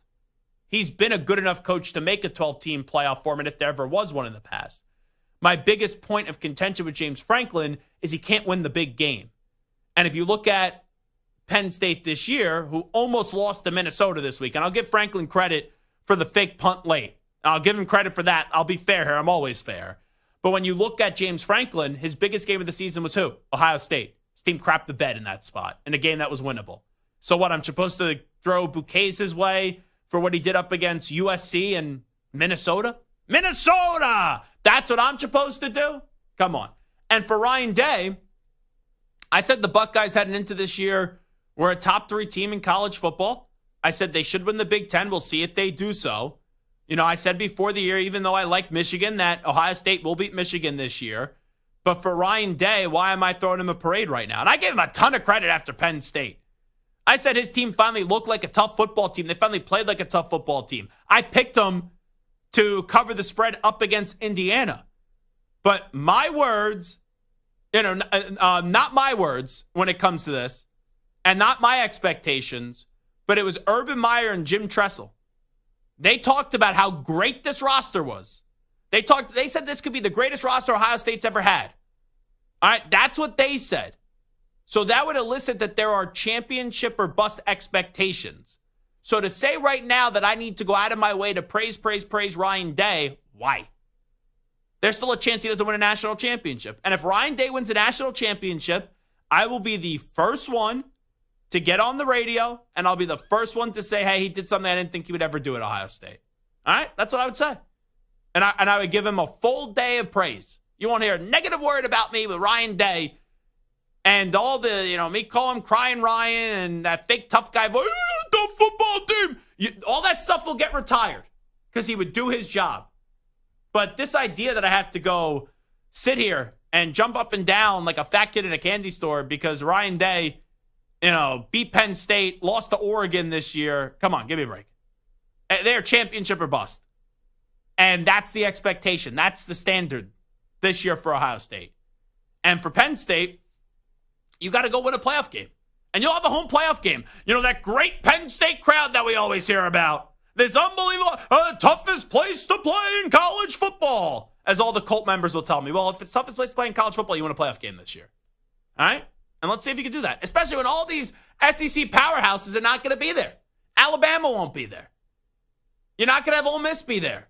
There may only be 3 SEC teams in the playoff. I don't think A&M's getting in. A&M, if they beat Texas, okay, then they're in the SEC championship game. But do I then think that they're going to go on to beat Georgia? No, I don't. So I think I'm fair. You know what? Maybe it's tough love. Maybe because your fan bases won't give it to you. Zach Gelb, your biggest critic, has to give you the tough love. It's because I have a high standard. Franklin's just been good, not great. And then for Ryan Day, this is championship or bust this year, especially with the boogeyman Harbaugh no longer there. Oh, boy. Let me tell you stuff. I think there's a 0% chance that Michigan's winning this game up against Ohio State. I see that like a 23.5 point underdog. If Michigan were to win this game, though, I think I'm not supposed to work on Sunday this week. I think I would have to work on Sunday. And then Monday, we may do 3 hours on Ohio State, Michigan. We may. I think there's a 0% chance it's going to happen. I do. 0. But, man, that would be such a miserable, and I mean, you may have to, I know you can't fire Ryan Day on the spot because that team can still go on to win a national championship, but you may have to fire Ryan Day on the spot. Someone could dream, though. It's not going to happen, though. All right, so just some dreams aren't realistic, all right? Like me saying when I was a kid I wanted to date Beyonce was unrealistic. Michigan beating Ohio State this year, unrealistic. But it would be something, and I would love to be wrong on that one. I would love for Augustine to get back in this YouTube chat on Monday and be like, hey, how about Ryan Day? Let's talk about Crying Ryan. All righty. Let's get to the game tonight. Still ask you this question. Who is there more pressure on? Who needs this game more? Is it the Ravens or is it the Chargers? Because the Ravens could assert themselves back into Super Bowl contending status with the victory here. After a few weeks, they've let this thing get away from them. And then, if let's just say the Chargers win, in an AFC right now where the 2 best teams everyone would say are Kansas City and Buffalo, we don't know who the 3rd best team is. There's questions about the Steelers. There's questions about the Ravens. If the Chargers win tonight, even though the highest they could get in terms of the AFC would be the 5th seed because the Chiefs are going to win the division, there could be a case to be made that the Chargers, year one with Harbaugh there, could be the third best team in the AFC. So do you think there's more on the line here for the Ravens, or do you think there's more on the line for the Los Angeles Chargers? It stinks that they moved from San Diego, because I love that Schwarzenegger clip where, he goes, "Go Chargers, go with the San Diego Superchargers. Go Chargers, go." So you can still say "Go Chargers, go," but I always still like to call them the San Diego Superchargers, even though they play in Los Angeles now. So just answer the questions, so I'll shut up. I think there's more pressure on the Ravens. You can't really fall to 7-5. I mean, they would still make the playoffs most likely, but they've got to start reeling off some wins if you want to consider them in that same class as the Chiefs and Bills in the AFC. So I would agree with you. And here's what I will say. The Chargers, if they win tonight, I still think some people will be skeptical to call them the third best team, but they can make that claim. That's a nice gain. If they lose this game tonight, how are we talking about them? Oh, they're 7-4. They lose to the Ravens. They're not ready to be an elite team or a great team in the NFL, but they'll probably still make the playoffs, so they're heading in the right direction. The Ravens win this game tonight. I'm not ready to say that everyone's going to say, oh, they're back, because there's still questions about their defense, and there's questions about if Lamar get the job from the playoffs, get the job done in the playoffs. But if the Ravens lose this game, this gets ugly quick. And there's a significant amount of people that have already jumped off the Ravens bandwagon. You have everyone jump off the bandwagon if they fall to 7-5. They'll still make the playoffs, but I think that there is more to lose tonight, and that's the way that I approach it, and that's why I'll say there's more pressure on the Baltimore Ravens. Now, here's one that I'll ask you, too. Which Harbaugh do you trust more? Is it Jim Harbaugh or is it John Harbaugh? Which Harbaugh do you trust more? I trust both, but I would say I think I still trust John a little more. I just think he's more seasoned, and at least on the NFL level, it's slight, though. I mean, I think Jim is an amazing coach, but I think I trust John a little more. I think it's Jim. So Jim has won a national championship in college. I know in the NFL, his brother did defeat him in the Super Bowl. But Jim Harbaugh, when he was a coach for 4 years in the NFL, he has had 3 NFC championship game appearances and a Super Bowl. And now in year one with the Chargers, he has them on the verge of making the playoffs. And he has them with the roster that the Ravens roster is better, the same amount of wins as his brother. And could have more wins than them after tonight. I just think with John, he's so established in the NFL, and he's already won that Super Bowl. But recently, those teams have come up small, even though they've redefined that next chapter of Ravens football, right, with Lamar. And you go from Flacco to Lamar, and Lamar has won 2 MVPs. They've done nothing. Absolutely nothing in the postseason. What's their highlight? A win over the Texans? Last year, where they played a decent second half, they had the number 1 seed. The number 1 seed. Road was traveling through them. The Chiefs offense did nothing in that AFC Championship game. They didn't get the job done. Right now in the year of 2024, and I'm not saying that Jim has had a better career than John, because John won a Super Bowl, and Jim won a national championship, but Jim did lose to John on the big stage. But in terms of who I trust more now in 2024 moving forward, I think it's Jim over John. All righty. Who's got it better than us? Nobody. That's what you'll hear 10,000 times tonight. All right, it is the Zach Gelb Show on the Infinity Sports Network. Fun Monday show. We'll be back tomorrow on a Tuesday. Stu, Samter, thank you. Big thanks to each and every one of you for tuning in. Also, Rachaad White for joining us. We're out. We'll talk to you mañana at 3 p.m. Eastern, noon Pacific time. Garrett Wilson's going to join us tomorrow from the Jets. All righty, talk then. Bye-bye. Peace.